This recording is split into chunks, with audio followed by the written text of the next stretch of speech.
ਧੰਨ ਸ਼੍ਰੀ ਗੁਰੂ ਗ੍ਰੰਥ ਉਦਦ ਬੰਦੋ ਕਰ ਅਨੁਰਾਗ।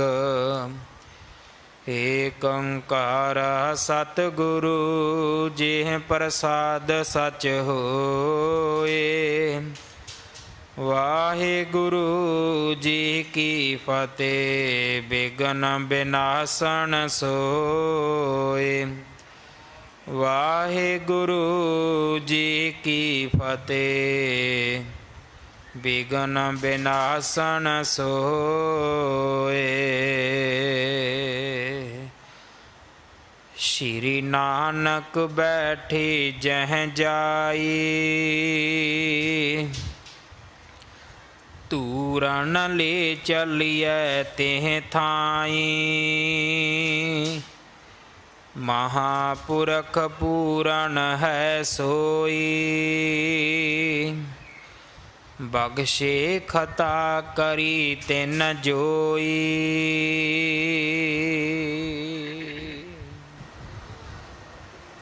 ਵਾਹਿਗੁਰੂ ਜੀ ਕਾ ਖਾਲਸਾ ਵਾਹਿਗੁਰੂ ਜੀ ਕੀ ਫਤਿਹ। ਗੁਰੂ ਦਰ ਤੇ ਹਾਜ਼ਰ ਗੁਰੂ ਸਵਾਰੇ ਖਾਲਸਾ ਜੀ, ਆਪ ਜੀ ਵਡਭਾਗੇ ਹੋ ਜੋ 8ਵੇਂ ਪਾਤਸ਼ਾਹ ਬਾਲਾ ਪ੍ਰੀਤਮ ਸਤਿਗੁਰੂ ਜਿਸ ਡਿਠੈ ਸਭ ਦੁੱਖ ਜਾਏ, ਇਹਨਾਂ ਅਜ਼ਮਤਾਂ ਵਡਿਆਈਆਂ ਦੇ ਮਾਲਕ ਗੁਰੂ ਹਰਕ੍ਰਿਸ਼ਨ ਸਾਹਿਬ ਮਹਾਰਾਜ ਜੀ ਦੇ ਪਵਿੱਤਰ ਚਰਨ ਛੋਹ ਪ੍ਰਾਪਤ ਇਤਿਹਾਸਕ ਅਸਥਾਨ ਗੁਰਦੁਆਰਾ ਬੰਗਲਾ ਸਾਹਿਬ ਜੀ ਦੀ ਯਾਤਰਾ ਕਰਦੇ ਹਾਂ। ਜੁਗੋ ਜੁਗ ਅਟਲ ਛਤਰ ਚਵਰ ਤਖਤ ਦੇ ਮਾਲਕ ਧੰਨ ਧੰਨ ਧੰਨ ਸ਼੍ਰੀ ਗੁਰੂ ਗ੍ਰੰਥ ਸਾਹਿਬ ਪਾਤਸ਼ਾਹ ਮਹਾਰਾਜ ਜੀ ਦੇ ਹਜ਼ੂਰ ਮਨੁੱਖਾ ਜੀਵਨ ਦੀਆਂ ਘੜੀਆਂ ਨੂੰ ਸਫਲਾ ਕਰ ਰਹੇ ਹੋ। ਹੁਣ ਸਮਾਂ ਹੈ ਗੁਰੂ ਦਰਬਾਰ ਦੇ ਨਿਯਮ ਅਨੁਸਾਰ ਗੁਰੂ ਇਤਿਹਾਸ ਦੀ ਚੱਲ ਰਹੀ ਲੜੀਵਾਰ ਕਥਾ ਦਾ ਆਪਣੀਆਂ ਮਨ ਬਿਰਤੀਆਂ ਇਕਾਗਰ ਕਰੋ। ਰਸਨਾ ਪਵਿੱਤਰ ਕਰ ਦੇ ਇੱਕ ਵਾਰ ਸਾਰੇ ਉਚਾਰਨ ਕਰੋ ਜੀ। ਸਤਨਾਮ ਵਾਹਿਗੁਰੂ ਜੀ। ਇਹ ਇਤਿਹਾਸ ਪਹਿਲੇ ਪਾਤਸ਼ਾਹ ਜਹਰ ਪੀਰ ਜਗਤ ਗੁਰੂ ਕਲ ਤਾਰਨ ਆਏ ਸ਼੍ਰੀ ਗੁਰੂ ਨਾਨਕ ਦੇਵ ਮਹਾਰਾਜ ਜੀ ਦਾ ਹੈ। ਪ੍ਰਸੰਗ ਹੈ ਸਤਿਗੁਰੂ ਸਿਆਲਕੋਟ ਆਏ ਨੇ। ਇੱਥੇ ਮੂਲੇ ਖੱਤਰੀ ਨਾਂ ਦਾ ਇੱਕ ਵਿਅਕਤੀ ਰਹਿੰਦਾ ਸੀ, ਜਿਸ ਨੇ ਪਹਿਲਾਂ ਗੁਰੂ ਜੀ ਦੇ ਦਰਸ਼ਨ ਵੀ ਕੀਤੇ ਨੇ, ਸੰਗਤ ਵੀ ਕੀਤੀ ਹੈ ਔਰ ਗੁਰੂ ਜੀ ਦੇ ਨਾਲ ਯਾਤਰਾ ਵੀ ਕੀਤੀ ਹੈ। ਗੁਰੂ ਪਿਤਾ ਜੀ ਆਪਣੇ ਸੇਵਕਾਂ ਨੂੰ ਕਹਿੰਦੇ ਨੇ ਕਿ ਭਾਈ ਇੱਥੇ ਸਾਡਾ ਇੱਕ ਮਿੱਤਰ ਹੈ, ਆਪਾਂ ਉਸ ਨੂੰ ਮਿਲ ਕੇ ਚੱਲਦੇ ਹਾਂ। ਨਗਰੀ ਵਿੱਚ ਗਏ।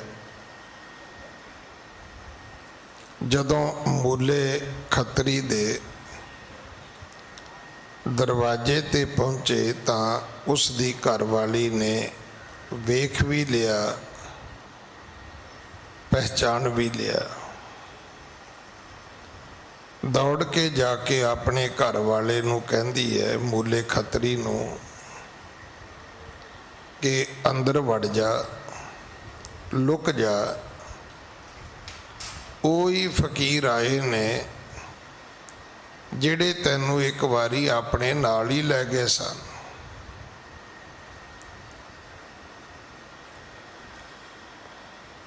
ਮੂਲੇ ਨੇ ਘਰ ਵਾਲੀ ਦੀ ਗੱਲ ਮੰਨ ਲਈ।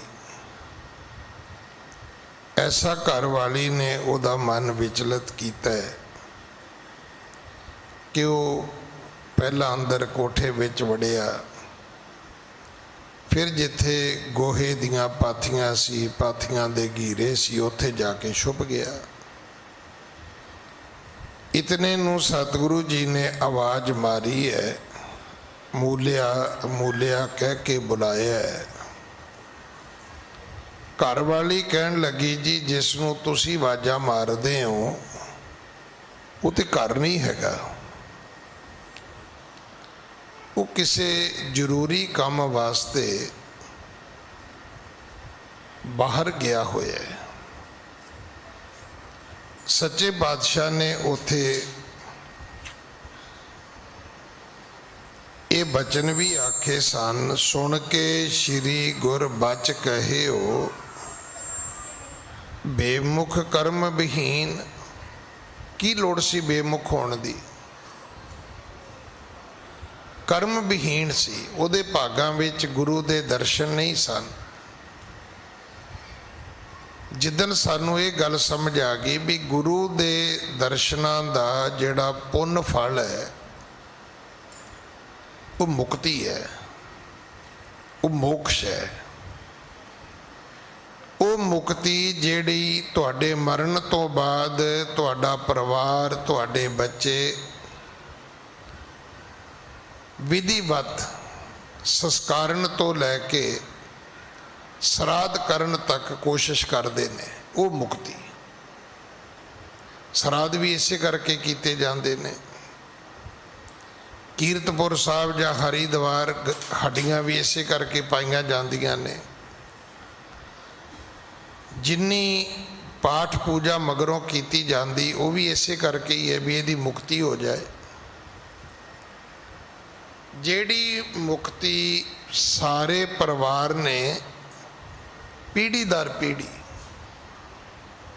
ਜਿਹੜੇ ਸਰਾਧ ਨੇ ਨਾ, ਵੇਖੋ ਅਸੀਂ ਜਾਣਦੇ ਕਿਸੇ ਚੀਜ਼ ਨੂੰ ਵੀ ਨਹੀਂ ਆ।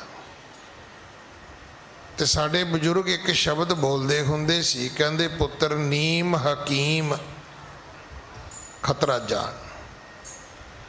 ਅਣਜਾਣ ਡਾਕਟਰ ਹੋਵੇ ਤੇ ਬੰਦੇ ਦੀ ਜ਼ਿੰਦਗੀ ਨੂੰ ਖਤਰਾ ਹੀ ਖਤਰਾ ਹੈ, ਪਤਾ ਨਹੀਂ ਬਚੇਗਾ ਕਿ ਨਹੀਂ ਬਚੇਗਾ। ਜਿਹੜੇ ਸਪੈਸ਼ਲਿਸਟ ਹੁੰਦੇ ਨੇ ਉਹਨਾਂ ਦਾ ਇੱਕ ਹੀ ਵਾਅਦਾ ਹੁੰਦਾ। ਵੇਖੋ ਮੇਰੀ ਆਪਣੀ ਜਿੰਨੀ ਕੁ ਮੇਰੀ ਸਮਝ ਹੈ, ਸਿਆਣੇ ਡਾਕਟਰ ਦੀ ਫੀਸ ਜ਼ਿਆਦਾ ਹੁੰਦੀ ਹੈ, ਦਵਾਈ ਸਸਤੀ ਹੁੰਦੀ ਹੈ। ਤੁਸੀਂ ਵੇਖਿਆ ਹੋਣਾ, ਨਲਾਇਕ ਬੱਚੇ ਦਾ ਬਸਤਾ ਭਾਰਾ ਹੁੰਦਾ ਹੈ। ਜਿੰਨਾ ਬੱਚਾ ਪੜ੍ਹਨ ਵਿੱਚ ਨਲਾਇਕ ਹੋਏਗਾ, ਉਨੀਆਂ ਉਹਦੇ ਝੋਲੇ ਵਿੱਚ ਕਾਪੀਆਂ ਕਿਤਾਬਾਂ ਬਹੁਤੀਆਂ ਹੋਣਗੀਆਂ, ਕਿਉਂਕਿ ਉਹਨੂੰ ਇਹ ਵੀ ਨਹੀਂ ਪਤਾ ਹੁੰਦਾ ਵੀ ਕਿਹੜੇ ਮਾਸਟਰ ਦਾ ਅੱਜ ਪੀਰੀਅਡ ਹੈਗਾ, ਕਿਹੜੇ ਦਾ ਨਹੀਂ ਹੈਗਾ। ਉਹ ਸਾਰੀਆਂ ਹੀ ਚੁੱਕੀ ਫਿਰਦਾ ਹੁੰਦਾ ਹੈ। ਹੋਰ ਬਸਤਾ ਭਾਰਾ ਹੋਣ ਦਾ ਮਤਲਬ ਇਹ ਨਹੀਂ ਵੀ ਉਹ ਜ਼ਿਆਦਾ ਲਿਖ ਲਿਖ ਕੇ ਉਹਨੇ ਕਾਪੀਆਂ ਭਰੀਆਂ ਹੁੰਦੀਆਂ ਨੇ। ਜਿਹੜੀ ਕਾਪੀ ਅੱਜ ਨਹੀਂ ਚਾਹੀਦੀ ਉਹਨੇ ਉਹ ਵੀ ਝੋਲੇ 'ਚ ਪਾਈ ਹੁੰਦੀ ਹੈ। ਜਿਹੜੀ ਕੱਲ੍ਹ ਚਾਹੀਦੀ ਹੈ ਉਹ ਵੀ ਅੱਜ ਚੁੱਕੀ ਹੁੰਦੀ ਹੈ। ਇਸੇ ਤਰ੍ਹਾਂ ਜਿੰਨਾ ਨਲਾਇਕ ਡਾਕਟਰ ਹੋਏਗਾ ਉਹਦੀ ਫੀਸ ਘੱਟ ਹੋਏਗੀ, ਦਵਾਈ ਮਹਿੰਗੀ ਵੀ ਹੋਏਗੀ, ਬਹੁਤੀ ਵੀ ਹੋਏਗੀ। ਮੇਰੇ ਮਦਰ ਇਨ ਲਾ ਅੱਜ ਵੀ ਜਿਉਂਦੇ ਨੇ, ਅੱਜ ਵੀ। ਤੇ ਅੱਜ ਤੋਂ 30-32 ਸਾਲ ਪਹਿਲਾਂ ਜਦੋਂ ਮੇਰਾ ਵਿਆਹ ਹੋਇਆ ਤੇ ਉਹ ਮੇਰੇ ਕੋਲ ਆ ਕੇ ਠਹਿਰੇ। ਅੱਗੋਂ ਬੱਚਿਆਂ ਦੇ ਜਨਮ ਦਾ ਸਮਾਂ ਸੀ। ਤੇ ਉਹਨਾਂ ਨੂੰ ਸਾਹ ਦੀ ਪ੍ਰੋਬਲਮ ਹੁੰਦੀ ਸੀ, ਔਰ ਉਹ ਵੀ ਇੰਨੀ ਵੀ ਬੜੀ ਖਤਰਨਾਕ, ਇਹ ਪਤਾ ਹੀ ਨਹੀਂ ਸੀ ਹੁੰਦਾ ਵੀ ਆਹ ਸਿਆਲ ਕੱਢਣਾ ਹੈ ਕਿ ਨਹੀਂ ਕੱਢਣਾ। ਤੇ ਮੈਂ ਉਹਨਾਂ ਨੂੰ ਜਿਹੜੇ ਡਾਕਟਰ ਹੈੱਡ ਸਨ ਉਹਨਾਂ ਕੋਲ ਲੈ ਗਿਆ, ਉਹ ਅੰਮ੍ਰਿਤਧਾਰੀ ਗੁਰਸਿੱਖ ਸਨ। ਐਤਵਾਰ ਦਾ ਦਿਨ ਸੀ, ਉਹ ਕਹਿੰਦੇ ਗਿਆਨੀ ਜੀ ਘਰੇ ਹੀ ਆ ਜਿਓ। ਘਰ ਚਲੇ ਗਏ ਸੀ, ਚਾਹ ਪਾਣੀ ਪੀਤਾ, ਕਹਿਣ ਦਵਾਈ ਵੇਖ ਕੇ ਕਹਿਣ ਲੱਗੇ ਕਿਹੜੇ ਮੂਰਖ ਨੇ ਇਹ ਦਵਾਈ ਦਿੱਤੀ ਹੈ ਖਾਣ ਨੂੰ। ਕਹਿੰਦੇ ਇਹ ਸਾਹ ਦੀ ਜਿਹੜੀ ਪ੍ਰੋਬਲਮ ਹੈ ਇਹਦੀ ਆਖਰੀ ਦਵਾਈ ਹੈ। ਕਿਸੇ ਪੇਸ਼ੈਂਟ ਨੂੰ ਜਿਹੜੀ ਲਾਸਟ ਵਿੱਚ ਦਵਾਈ ਦਿੱਤੀ ਜਾਂਦੀ ਨਾ ਮਰਨ ਤੋਂ ਪਹਿਲਾਂ, ਇਹ ਉਹ ਦਵਾਈ ਹੈ। ਮੈਂ ਕਿਹਾ ਜੀ ਇਹਦਾ ਇਲਾਜ ਕੀ ਹੈ? ਕਹਿੰਦਾ ਬੰਦ ਕਰੋ ਸਾਰਾ ਕੁਝ, ਆ ਇੱਕ ਛੋਟੀ ਜੀ ਗੋਲੀ ਲੈਣੀ ਹੈ। ਅੱਜ ਵੀ ਜਿਉਂਦੇ ਨੇ ਉਹ, ਤੇ ਜੇ ਕਿਤੇ ਉਨੀਆਂ ਦਵਾਈਆਂ ਖਾਂਦੇ ਰਹਿੰਦੇ ਤੇ ਮੇਰਾ ਖਿਆਲ ਵੀ ਅੱਜ ਤੋਂ 25 ਸਾਲ ਪਹਿਲਾਂ ਤੇ ਭੋਗ ਪੈ ਜਾਣਾ ਚਾਹੀਦਾ ਸੀ। ਸਾਡੀ ਮੂਰਖਤਾਈ ਇਹ ਹੈ ਕਿ ਅਸੀਂ ਮੰਨਦੇ ਗੁਰਦੁਆਰੇ ਨੂੰ ਆ। ਇੱਕ ਸਵੇਰੇ ਬੰਦਾ ਆ ਗਿਆ ਅੱਜ, ਉਹਨੇ ਜੀ ਇੱਥੇ ਪੌਕਟ ਦੇ ਉੱਪਰ ਇੱਦਾਂ ਉਹਨੇ ਉਹ ਬਿੱਲੇ ਜੇ ਟੰਗੇ ਹੋਏ ਵੀ ਜਿਵੇਂ ਆਰਮੀ ਦਾ ਕੋਈ ਬਹੁਤ ਵੱਡਾ ਸੂਰਮਾ ਬਹਾਦਰ ਆਇਆ ਹੋਵੇ ਜਿਹਨੂੰ ਕਈ ਤਮਗੇ ਮਿਲੇ ਹੋਣ, ਪੂਰੀ ਜੇਬ ਉੱਤੇ ਭਰੀ ਉਹਨੇ, ਉਵੇਂ ਹੀ ਉਹਨਾਂ ਨੇ ਬਣਾਏ ਉਹ ਲਾਕੜ ਜੇ ਟੰਗੇ ਹੋਏ। ਚਲੋ ਇੰਨੀ ਕਿ ਨਿਗਾਹ ਮੇਰੀ ਵੀ ਠੀਕ ਹੈ, ਤਾਬਿਆ ਬੈਠੇ ਮੈਨੂੰ ਸਮਝ ਆ ਗਈ ਵੀ ਇਹ ਤੇ ਕਿਸੇ ਦੇਹਧਾਰੀ ਬਾਬੇ ਦੀਆਂ ਫੋਟੋ ਲਾਈ ਫਿਰਦਾ। ਮੈਂ ਭਾਈ ਸਾਹਿਬ ਮੇਰੇ ਕੋਲ ਬੈਠੇ, ਮੈਂ ਕਿਹਾ ਜਾ ਭਾਈ ਇਹਨਾਂ ਨੂੰ ਸਮਝਾ ਵੀ ਇਹ ਕੀ ਹੈ। ਕਹਿੰਦਾ ਜੀ ਗੁਰੂ ਜੀ ਦੀ ਫੋਟੋ ਹੈ। ਉਹ ਭਾਈ ਸਾਹਿਬ ਵੀ ਸਿਆਣੇ ਸੀ, ਉਹਨਾਂ ਪੁੱਛਿਆ ਵੀ ਜਿੱਥੇ ਤੂੰ ਆਇਆ ਇਹ ਕੀ ਹੈ? ਇਹ ਗੁਰੂ ਜੀ ਨਹੀਂ। ਹੁਣ ਕੀ ਕਰੋਗੇ ਤੁਸੀਂ? ਉਹ ਇੱਕ ਪੰਜਾਬੀ ਗਾਉਣ ਵਾਲਾ ਹੈ, ਉਹ ਗਲ 'ਚ ਖੰਡਾ ਪਾਈ ਫਿਰਦਾ, ਵਾਲ ਉਹਦੇ ਹੁੰਦੇ ਨੇ ਕਦੇ ਤੇ ਗੋਹ ਵਰਗੇ ਹੁੰਦੇ ਨੇ, ਤਿੱਖੇ ਤਿੱਖੇ ਲੂਆਂ ਵਾਲੇ, ਤੇ ਕਦੇ ਉਹਦੀ ਦਾੜੀ ਇੱਦਾਂ ਦੀ ਹੁੰਦੀ ਹੈ ਜਿਵੇਂ ਸ਼੍ਰੀਲੰਕਾ ਦਾ ਨਕਸ਼ਾ ਹੁੰਦਾ। ਤੇ ਉਹਨੂੰ ਕਿਸੇ ਨੇ, ਮੈਂ ਖੁਦ ਇੰਟਰਵਿਊ ਸੁਣੀ ਉਹਦੀ, ਕਿਸੇ ਨੇ ਪੁੱਛਿਆ ਵੀ ਤੂੰ ਖੰਡਾ ਪਾਈ ਫਿਰਦਾ ਹੈ? ਕਹਿੰਦਾ ਨਾਲੇ ਗਾਣੇ ਗਾਈਦੇ ਨੇ ਨਾਲੇ ਸਿੱਖੀ ਦਾ ਪ੍ਰਚਾਰ ਕਰੀਦਾ, ਵੀ ਸਦਕੇ ਜਾਈਏ ਤੇਰੇ। ਹੁਣ ਦੱਸੋ ਉਹਦੇ ਸਿਰ ਤੋਂ ਕੀ ਵਾਰਨਾ ਚਾਹੀਦਾ ਵੀ ਸਦਕੇ ਜਾਈਏ ਉਹਦੇ ਤੋਂ? ਵੀ ਕੋਈ ਬੇਅਦਬੀ ਛੱਡੀ ਨਹੀਂ ਕੇਸਾਂ ਦੀ, ਵੀ ਤੁਸੀਂ ਨੱਚੋ ਗਾਓ ਜੋ ਮਰਜ਼ੀ ਕਰੋ, ਅਸੀਂ ਤੁਹਾਨੂੰ ਕਦੋਂ ਕਹਿੰਦੇ ਆ ਨੱਚਣ ਕੁੱਦਣ ਮਨ ਕਾ ਚਾਓ, ਇਹ ਕਰੋ ਪੂਰੇ ਤੁਸੀਂ। ਪਰ ਹਰ ਚੀਜ਼ ਨੂੰ ਗੁਰਦੁਆਰੇ 'ਚ ਘਸੀਟ ਕੇ ਲਿਆਉਣਾ, ਸਿੱਖੀ ਨਾਲ ਲਿਆ ਕੇ ਬੰਨ੍ਹਣਾ ਨਹੀਂ। ਆਪਾਂ ਨਾ ਇੰਨਾ ਜ਼ੁਲਮ ਨਾ ਕਰੀਏ। ਮੈਂ ਹੁਣ ਵੀ ਤਾਬਿਆ ਬਹਿ ਕੇ ਬੇਨਤੀ ਕੀਤੀ ਹੈ ਵੀ ਤੁਸੀਂ ਨਹੀਂ ਮਾਸਕ ਲਾਉਣਾ ਨਾ ਲਾਓ, ਪਰ ਤੁਸੀਂ ਠਾਠਾ ਬੰਨ੍ਹ ਕੇ ਗੁਰਦੁਆਰੇ ਆਓਗੇ, ਉਹ ਵਗਿਆ ਜਿਹੜੀ ਤੁਹਾਡੇ ਕਦੇ ਬਜ਼ੁਰਗਾਂ ਨਹੀਂ ਸੀ ਕੀਤੀ। ਕਦੇ ਬਜ਼ੁਰਗ ਗੁਰਦੁਆਰੇ ਠਾਠਾ ਬੰਨ੍ਹ ਕੇ ਨਹੀਂ ਸੀ ਆਉਂਦੇ ਨਾ। ਕੋਈ ਸਿੱਖ ਸਿਪਾਹੀ ਫੌਜੀ ਬੈਲਟ ਲਾ ਕੇ ਗੁਰਦੁਆਰੇ ਨਹੀਂ ਸੀ ਆਉਂਦਾ। ਵਰਦੀ ਨਹੀਂ ਸੀ ਉਤਾਰਦੇ, ਪਰ ਬੈਲਟ ਉਤਾਰ ਦਿੰਦੇ ਸੀ, ਕਿਉਂਕਿ ਬੈਲਟ ਤੇ ਨੰਬਰ ਹੁੰਦਾ। ਜਿਹੜੀ ਚੀਜ਼ ਉਹਦੀ ਇਹ ਸਾਬਤ ਕਰੇ ਆਇਡੈਂਟੀਟੀ ਉਹਦੀ ਹੈ ਕਿ ਉਹ ਸਿਪਾਹੀ ਹੈ, ਉਹ ਫੌਜੀ ਹੈ, ਉਹ ਉਤਾਰ ਦਿੰਦੇ ਸੀ ਵੀ ਨਹੀਂ ਇੱਥੇ ਸਿੱਖ ਬਣ ਕੇ ਮੱਥਾ ਟੇਕਣ ਜਾਣਾ ਹੈ। ਹੁਣ ਜੇ ਸਾਨੂੰ ਇੰਨੀ ਗੱਲ ਸਮਝ ਆ ਜਾਏ ਵੀ ਗੁਰੂ ਦੇ ਤੇ ਦਰਸ਼ਨਾਂ ਦਾ ਪੁੰਨ ਫਲ ਹੀ ਬਹੁਤ ਵੱਡਾ ਹੈ, ਤੁਸੀਂ ਅਰਦਾਸ ਕਰੋ ਨਾ ਕਰੋ, ਕੁਛ ਲਿਆਓ ਨਾ ਲਿਆਓ, ਅਗਰ ਤੁਹਾਨੂੰ ਗੁਰੂ ਦੇ ਦਰਸ਼ਨ ਹੋ ਜਾਣ। ਇਸ ਦਰਬਾਰ ਦੀ ਇਹ ਵੀ ਕਥਾ ਹੈ ਕਿ ਔਰੰਗਜ਼ੇਬ ਵਰਗੇ ਮੂਰਖ ਬਾਦਸ਼ਾਹ ਨੂੰ ਗੁਰੂਆਂ ਦੇ ਦਰਸ਼ਨ ਨਹੀਂ ਹੋਏ। ਜੇ ਹੋ ਜਾਂਦੇ ਸ਼ਾਇਦ ਉਹ ਵੀ ਬਖਸ਼ਿਆ ਜਾਂਦਾ। ਉਹਦੀ ਆਖਰੀ ਇੱਛਾ ਰਹੀ ਹੈ ਕਿ ਮੈਂ ਗੁਰੂ ਗੋਬਿੰਦ ਸਿੰਘ ਜੀ ਨੂੰ ਮਿਲ ਪਾਵਾਂ। ਗੁਰੂ ਹਰਕ੍ਰਿਸ਼ਨ ਸਾਹਿਬ ਮਹਾਰਾਜ ਦੇ ਸਮੇਂ ਵੀ ਉਹਨੇ ਯਤਨ ਕੀਤਾ ਹੈ। ਇਸ ਰਾਜੇ ਜੈ ਸਿੰਘ ਦੇ ਬੰਗਲੇ ਦੇ ਸਾਹਮਣੇ ਖਲੋਤਾ ਰਿਹਾ कि मैनू एक बारी गुरु जी के दर्शन हो जान, नहीं होए। फिर की होया, गुरु जी ज्योति जोत समा गए। किथे? जिथे गुरुद्वारा बाला साहब है। जदों उन्होंने पता लग्या भी गुरु जी ज्योति जोत समा गए ने, वो फिर अपना लाम लश्कर लैके उत्थे पहुँच गया। कहता हुण मैनू कौन रोकेगा दर्शन करने तो। मत सोचना भी उदों उत्थे रिंग रोड होएगी जी, उन्हें ट्रैफिक रोक लिया होएगा जी, नहीं। वो जमना का कंढा सी ते सब उजाड़ बीआबान जंगल सी। ये भोगल का इलाका सी, भोगल पिंड सी। अज ये दिल्ली की कलोनी है।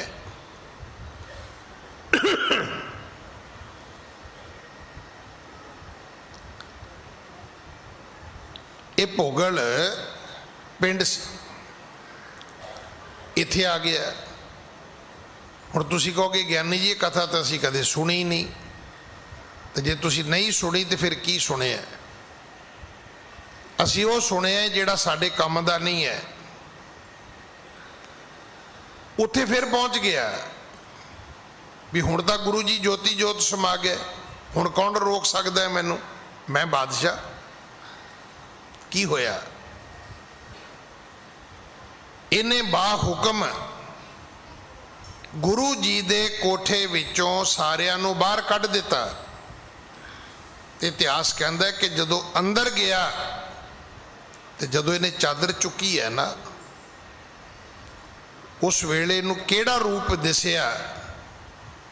कहता इतना भै भीत होया, एक सैकंड नहीं मुड़ के उत्थे रुक सकिया है, दौड़ गया। हुण इनू गुरबाणी चो लभण जाओगे तो पंक्ति लिखनी है तो लिख लो भाई।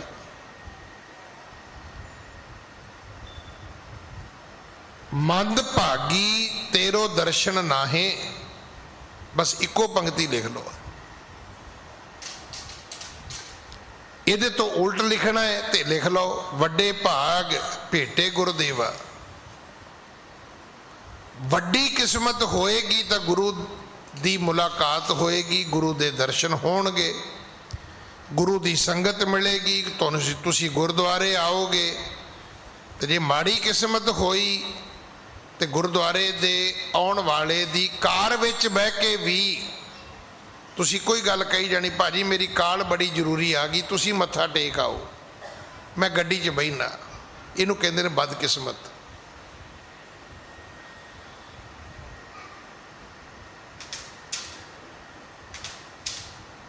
ये भागहीन तेरो दर्शन नाहे। जिहड़े बेभागे मनुख हुंदे ने उन्होंने गुरु दे दर्शन नहीं होया करदे। इन्नी गल सी। गुरु नानक साहब कहन लगे, बेमुख कर्महीन बहीन हम आए तुझ मिलन को, ते छपन सदन में कीन। ओ मूर्खा, असी तेरे घर आए ते तू लुक गया। फिर उत्ते सतगुरु जी ने एक वचन आख्या सी, वो बाणी है बार श्लोक 12 ते वधीक दे विच, नाल किराड़ा दोस्ती कूड़े कूड़ी पाए, मरण ना जापै मूलिया, आवे किते थाए।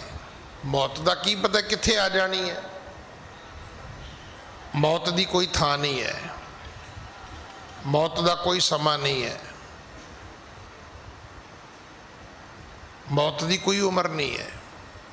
हाँ, 3 कन्फ्यूजन ने, क्या जानो, किव मरेंगे, कैसा मरना होए। बस इन्ना कन्फ्यूजन है। मरण दे प्रति कोई शक शुबा नहीं होना चाहिए किसी को। मैं तो इत्थे बैठ के रोज बेनती करदा भी जिउंदे होना वड्डी गल है, मर जाना ये कोई वड्डी गल नहीं है। ये सब तो कौड़ा सच है। कोई मर गया है हो सकता है, पर कोई 100 साल का भी जिउंदा है, ये बड़ी वड्डी गल है। ਵੀ 100 ਸਾਲ ਦੀ ਉਮਰ ਹੋਵੇ ਬੰਦਾ ਅਜੇ ਵੀ ਜਿਉਂਦਾ ਹੈ। ਇਹ ਵੱਡੀ ਗੱਲ ਹੈ, ਇਹ ਔਖੀ ਗੱਲ ਹੈ ਕਿ ਕੋਈ ਇੰਨੀ ਵੱਡੀ ਉਮਰ ਵਿੱਚ ਅਜੇ ਵੀ ਬੈਠਾ ਹੋਵੇ। ਸੱਚੇ ਪਾਤਸ਼ਾਹ ਮਹਾਰਾਜ ਦੀ ਕਰੋਪੀ ਸਹੇੜੀ, ਪਾਥੀਆਂ ਚੋਂ ਨਿਕਲਿਆ ਸੱਪ ਤੇ ਮੂਲੇ ਨੂੰ ਉਸਨੇ ਡੰਗਿਆ, ਮਰ ਗਿਆ। ਸੱਪ ਨੇ ਡੰਗਿਆ ਤੇ ਅੰਦਰੋਂ ਬਾਹਰ ਦੌੜਿਆ, ਘਰ ਵਾਲੀ ਨੂੰ ਕਹਿੰਦਾ ਤੂੰ ਮਰਵਾਇਆ ਮੈਨੂੰ। ਕਈ ਵਾਰੀ ਆਪਾਂ ਸੋਚਦੇ ਹਾਂ ਕਿ ਪਤਾ ਨਹੀਂ ਦੁਸ਼ਮਣ ਕਿਹੋ ਜਿਹੇ ਹੁੰਦੇ ਨੇ, ਆਪਣੇ ਹੀ ਦੁਸ਼ਮਣ ਹੁੰਦੇ ਨੇ। ਜਿਹੜੇ ਦੂਜੇ ਦੁਸ਼ਮਣ ਹੁੰਦੇ ਨੇ ਨਾ, ਉਹ ਕਦੇ ਲੁਕ ਛਿਪ ਕੇ ਨਹੀਂ ਆਉਂਦੇ। ਉਹਨਾਂ ਦੇ ਪ੍ਰਤੀ ਤਾਂ ਅਸੀਂ ਹਮੇਸ਼ਾ ਹੀ ਸੁਚੇਤ ਰਹਿੰਦੇ ਹਾਂ।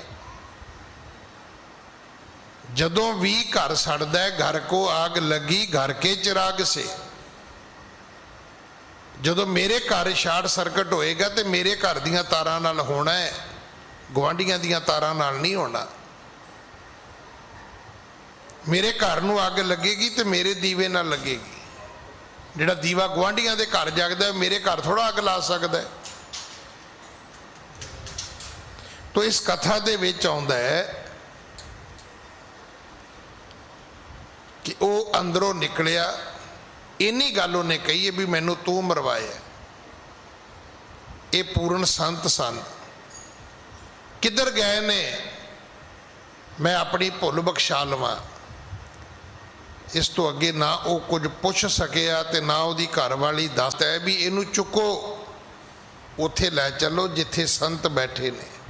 ਹਾਂਜੀ, ਮਹਾਪੁਰਖ ਪੂਰਨ ਹੈ ਸੋਈ, ਬਖਸ਼ੈ ਖਤਾ ਕਰੀ ਤਿਨ ਜੋਈ। ਉਹ ਪੂਰਨ ਪੁਰਖ ਹੈ। ਹੋ ਸਕਦਾ ਹੈ ਇਹਦੀ ਖਤਾ, ਇਹਦੀ ਭੁੱਲ, ਇਹਦੇ ਔਗਣ ਬਖਸ਼ ਦੇਵੇ। ਜਿਹੜੇ ਪੂਰਨ ਪੁਰਖ ਹੁੰਦੇ ਨੇ ਉਹ ਬਖਸ਼ ਸਕਦੇ ਨੇ। ਦੇਖੋ ਸਾਡੇ ਕੋਲ ਤਾਂ ਇਹ ਵੀ ਨਹੀਂ ਹੁੰਦਾ। ਆਪਾਂ ਇੱਕ ਗੱਲ ਤੇ ਸੁਣੀ ਹੈ ਕਿ ਜਿਹੜਾ ਕਿਸੇ ਨੂੰ ਮਾਫ ਕਰ ਦਿੰਦਾ ਉਹ ਵੱਡਾ ਹੁੰਦਾ ਹੈ, ਪਰ ਉਹਦੇ ਕੋਲੇ ਮਾਫੀ ਦੇਣ ਵਾਸਤੇ ਹੋਵੇ ਤੇ ਸਹੀ। ਜਿਵੇਂ ਹੁੰਦਾ ਨਾ ਵੀ ਕਈਆਂ ਕੋਲ ਪੈਸੇ ਨਹੀਂ ਹੁੰਦੇ, ਕਈਆਂ ਕੋਲ ਕਾਪੀ ਪੈਨ ਨਹੀਂ ਹੁੰਦਾ। ਹੁਣ ਕੋਈ ਲਿਖ ਕੇ ਤੇ ਤਾਂ ਦੇਗਾ ਜੇ ਕਾਪੀ ਪੈਨ ਹੋਏਗਾ, ਤਾਂ ਕਾਪੀ ਪੈਨ ਵੀ ਹੋਵੇ, ਜੇ ਇਹਨੂੰ ਲਿਖਣਾ ਆਉਂਦਾ ਹੋਏਗਾ ਤੇ ਲਿਖ ਕੇ ਦੇਗਾ। ਮਾਫੀ ਤਾਂ ਉਹ ਦੇਵੇ ਜਿਹਦੇ ਕੋਲ ਹੈਗੀ ਹੈ। ਹੁਣ ਇਹ ਸੋਚਦੇ ਨੇ ਵੀ ਸ਼ਾਇਦ ਗੁਰੂ ਜੀ ਇਹਦੀ ਖਤਾ ਬਖਸ਼ ਦੇਣ। ਹਾਂਜੀ, ਅਸ ਕਹਿ ਤਾਹੇ ਮੰਚ ਪਰ ਪਾਏ, ਚਤਰ ਲੋਕ ਸਿਰ ਲੀਨ ਉਚਾਏ। ਇਸ ਨੂੰ ਮੰਜੀ ਤੇ ਪਾ ਲਿਆ। 4 ਵਿਅਕਤੀਆਂ ਨੇ ਮਰੇ ਹੋਏ ਮੂਲੇ ਖੱਤਰੀ ਦੀ ਮੰਜੀ ਚੁੱਕ ਲਈ। ਗਮਨ ਕੀਨ ਤਿਤ ਦਿਸ਼ ਨਰ ਬ੍ਰਿੰਦਾ, ਜਿਤ ਦਿਸ਼ ਸੁਣੈ ਸ਼੍ਰੋਣ ਸੁਖ ਕੰਦਾ। ਉਸ ਪਾਸੇ ਨੂੰ ਤੁਰ ਪਏ ਜਿਸ ਪਾਸੇ ਪਤਾ ਲੱਗਾ ਹੈ। ਅਸ ਉਚਰਹੀ, ਇੱਥੋਂ ਦੇ ਲੋਕ ਜਾਣਦੇ ਸਨ, ਉਹਨਾਂ ਨੂੰ ਗੁਰੂ ਨਾਨਕ ਸਾਹਿਬ ਦੀ ਮਹਿਮਾ ਪਤਾ ਸੀ। ਉਹ ਹੁਣ ਮੂਲੇ ਦੀ ਨਿੰਦਿਆ ਕਰਦੇ ਨੇ ਵੀ ਮੂਲਿਆ ਤੂੰ ਕੀਤਾ ਕੀ ਬਈ, ਆ ਕੀ ਕਰਮ ਕੀ ਕੀਤਾ ਹੀ ਬਈ, ਵੀ ਕੀ ਕਾਰਨ ਸੀ ਵੀ ਤੂੰ ਲੁਕ ਜਾਵੇਂ ਤੇ ਘਰ ਵਾਲੀ ਕਵੇ ਜੀ ਉਹ ਘਰ ਹੈ ਨਹੀਂ। ਕੋਈ ਕਾਰਨ ਬਣਦਾ। ਕਈ ਵਾਰੀ ਨਾ ਅਸੀਂ ਖੁਦ ਨੋਟ ਕਰਦੇ ਹਾਂ ਕਿ ਵੱਡੀਆਂ ਵੱਡੀਆਂ ਗੱਲਾਂ ਦਾ ਜਿਹੜਾ ਅਸੀਂ ਨੁਕਸਾਨ ਝੱਲਿਆ, ਛੋਟੀ ਜੀ ਕਿਸੇ ਗੱਲ ਤੋਂ ਝੱਲਿਆ, ਛੋਟੇ ਜਿਹੇ ਕਿਸੇ ਕਾਰਨ ਤੋਂ ਝੱਲਿਆ, ਛੋਟੀ ਜੀ ਕਿਸੇ ਭੁੱਲ ਤੋਂ ਝੱਲਿਆ। ਲੋਕ ਮੂਲੇ ਦੀ ਨਿੰਦਿਆ ਕਰਦੇ ਨੇ ਤੇ ਗੁਰੂ ਨਾਨਕ ਸਾਹਿਬ ਮਹਾਰਾਜ ਦਾ ਜਸ ਗਾਉਂਦੇ ਨੇ। ਹਾਂਜੀ, ਰੰਕ ਰਾਏ ਜਿਨ ਸੁਧ ਸੁਣ ਪਾਈ, ਮਾਰਗ ਬੈ ਸਭ ਤਾਈ। ਛੋਟੇ ਤੋਂ ਲੈ ਕੇ ਵੱਡੇ ਤੱਕ, ਗਰੀਬ ਤੋਂ ਲੈ ਕੇ ਅਮੀਰ ਤੱਕ ਸਭ ਲੋਕ ਇਕੱਠੇ ਹੋ ਗਏ, ਕਿਉਂਕਿ ਉਦੋਂ ਵਕਤ ਐਸਾ ਸੀ, ਉਦੋਂ ਸਮਾਂ ਐਸਾ ਸੀ ਕਿ ਲੋਕ ਇੱਕ ਦੂਜੇ ਦੇ ਪ੍ਰਤੀ ਸਨੇਹ ਰੱਖਦੇ ਸਨ। ਜਾਂ ਇਉਂ ਕਹਿ ਲਈਏ ਕਿ ਮਨੁੱਖ ਆਪਣੇ ਫਰਜ਼ ਸਮਝਦੇ ਸਨ। देखो जिहड़ी साडीआं आपस ਵਿੱਚ ਸਾਂਝਾਂ ने ना वो इन्नियां ही ने, सिर्फ पैसे की ट्रांजिट साझ नहीं है कि तुहानूं पेमेंट की लोड़ है तो तुसी मेरे तो लै लो, मैनूं है तो तुहाडे तो लै लवां। असी इस माया की दुनिया विच गवाच गए। असल विच बंदे नूं बंदे की लोड़ सी। जिथों अज असी बहुत दूर चले गए, मूले दे नाल जो भी होया जिवें भी होया, पर यह सच है कि अमीर तो गरीब तक, छोटे तो वड्डे तक सब जिन्हें सुनिया है वही दौड़ के आए है। हाँ जी। मूले सहत पीर बड़ पारी, सब चल आए गुरु अगारी। गुरु जी गुरु नानक साहब जी दे कोल पहुँचदियां बहुत वड्डी भीड़ इकट्ठी हो गई। हाँ जी। पद अरबिंद बंद ना करही, बिनती करें पाओ और तरही। जिन्ने लोग आए सारियां ने मत्था टेकिया, सारियां ने हाथ जोड़े, सारियां ने गुरु नानक साहब जी दे चरनां विच बेनतियां कीतियां। मच पर ते उतारते ताई, गुर आगे सतह पौड़ चढ़ाई। इन्हां ने उसनों मंजे तो भी थले ला लिया ते गुरु पिता महाराज दे चरनां दे सन्मुख लम्मा पा दिता, रख दिता मूले खतरी नूं। हाथ बंद ठांडे हवै सब ही, बिनती कह पाओ और तरही। हाथ जोड़ते ने भाओ और तरही बेनतियां करते। गुरु जी दे प्रति प्यार स्नेह प्रगटाउंदे ने, हाथ जोड़ते ने। हाँ जी। गुण है वंद लख तुम नए मारा, कृपा तार अब देहो जीवारा। सतगुरु जी ये गुणेवंद है, गुणागार है,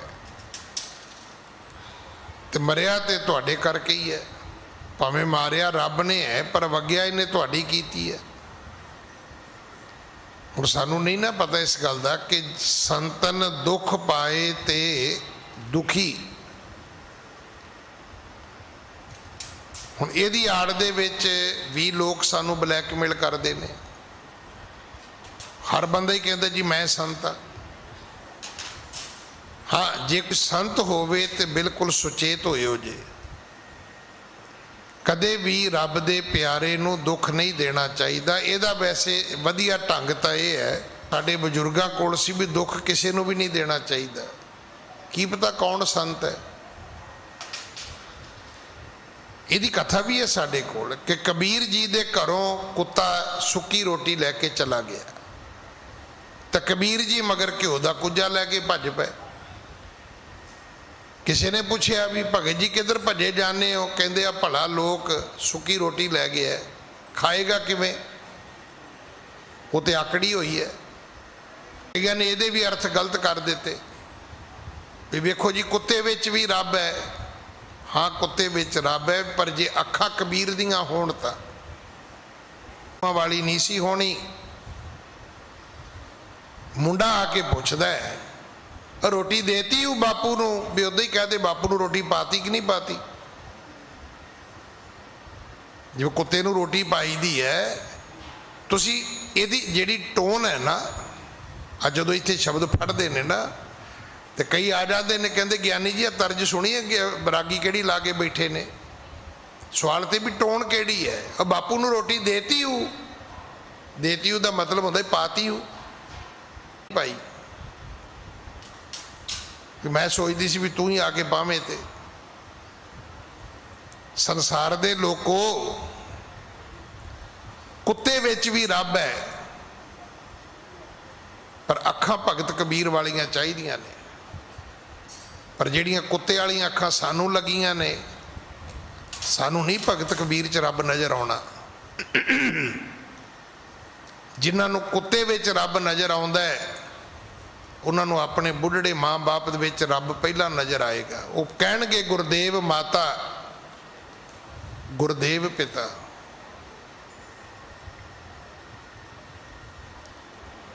मैं ऐसे लोग अज भी वेखदा बेहोश हो जाते ने जदों माँ बाप हत्थां चों निकलते हैं। ਸਾਨੂੰ ਪਤਾ ਹੀ ਨਹੀਂ ਇਸ ਗੱਲ ਦਾ। मैं तो कोई उदाहरण देना होना भी जे तुहाडे घर माँ प्यो हैगा है, चुक लियाओ। गधाड़े चुकया जाता है तो गधाड़े चुक लियाओ, व्हील चेयर से चुकया जाता है व्हील चेयर से चुक लियाओ। किसी तरह फड़ फड़ा के उन्होंने इत्थे गोलक दे कोल खड़ा कर दिओ ते मुड़ के कन्न ला के सुनियो भी कहंदा की है। इक्को ही गल कहनी है, भावें बेबे होई भावें बापू होया, भी महाराज जे मेरी सुनदा है गरीबड़ी दी, मेरी बुढ़ी दी, तो मेरे बच्चों को सारी दुनिया के सुख दे दे, तो इदां दा वैल विशर मिलेगा तुहानू किते? इहो जिहा वैल विशर तुहानू दुनिया ते किते नहीं मिलना। जिहड़ा तुहाडी सुख मंगे ते आत्मा उहदी सुची होवे।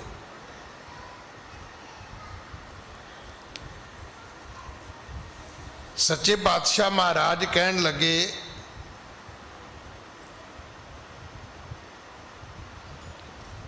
इहदी घरवाली दी गलती है। लोग की कहंदे ने? लोग कहंदे ने ये गुणेवंद है, गुनाहगार है, ये तां मरिया, एवें नहीं मरिया। किरपा धार अब देहो जिवारा, महाराज किरपा कर दिओ।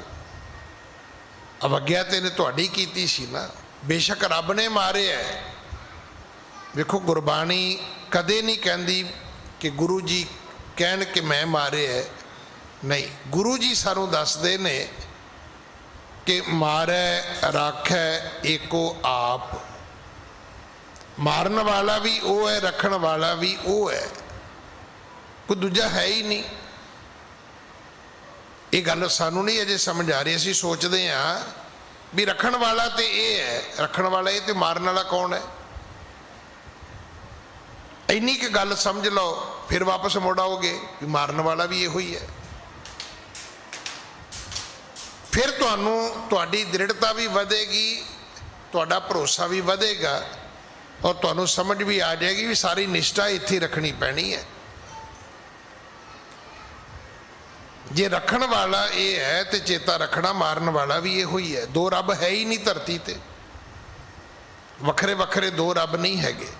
हाँ जी। जान बूझ एह पयो अयाना, प्रेर होती है को मत उर जाना। ये अनजान अपनी पत्नी दा प्रेरिया होया गुनाह कर बैठा है, सतगुरु इसनू माफ़ी दे दिओ। हाँ, इस प्रकार सुन कै जगन्नाथा, बोले बचन सबन के साथा। इस तरह दे बचन सुन के दीन दुनिया दे पातशाह गुरु नानक साहब जी ने अपने मुख तो ये बचन उचारे ने।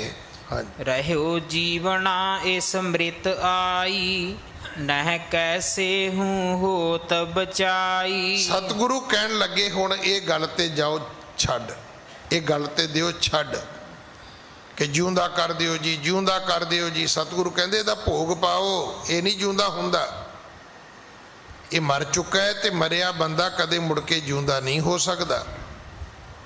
इहदा समा पुग चुकिया है। न कैसे हूँ होत बचाई, नहीं इहदा कोई बचा नहीं है कि तुसी रोवोगे जी, तरले करोगे जी, हथ जोड़ोगे जी, तुसी कघियाओगे जी, तुसी लिलकड़ियाँ कढ़ोगे तो जिउंदा हो जाएगा। सतगुरु कहते नहीं होना इसने भाई, ये मर चुके हैं। हाँ, इसको मार गाड बहु होई, नहीं उबार सके अब कोई। नहीं, ये मर चुके हैं, इनू रब दी मार वज चुकी है, इनू हुण इथों कोई नहीं बचा सकता। इहदा अंत समा जिहड़ा है वो पुग चुके है। हाँ जी। अंत समय जो दर्शन पावा, जाको फल इस होए सहावा। सतगुरु कहन लगे हाँ जेड़ा तुसी इहदा मरे दा शरीर भी लै आए हो, इहदा भी इसनूं पुन फल मिलेगा। हुण समझ आई तुहानूं भी साडे बजुर्ग मरे बंदे नूं भी गुरुद्वारे लैके आउंदे ने।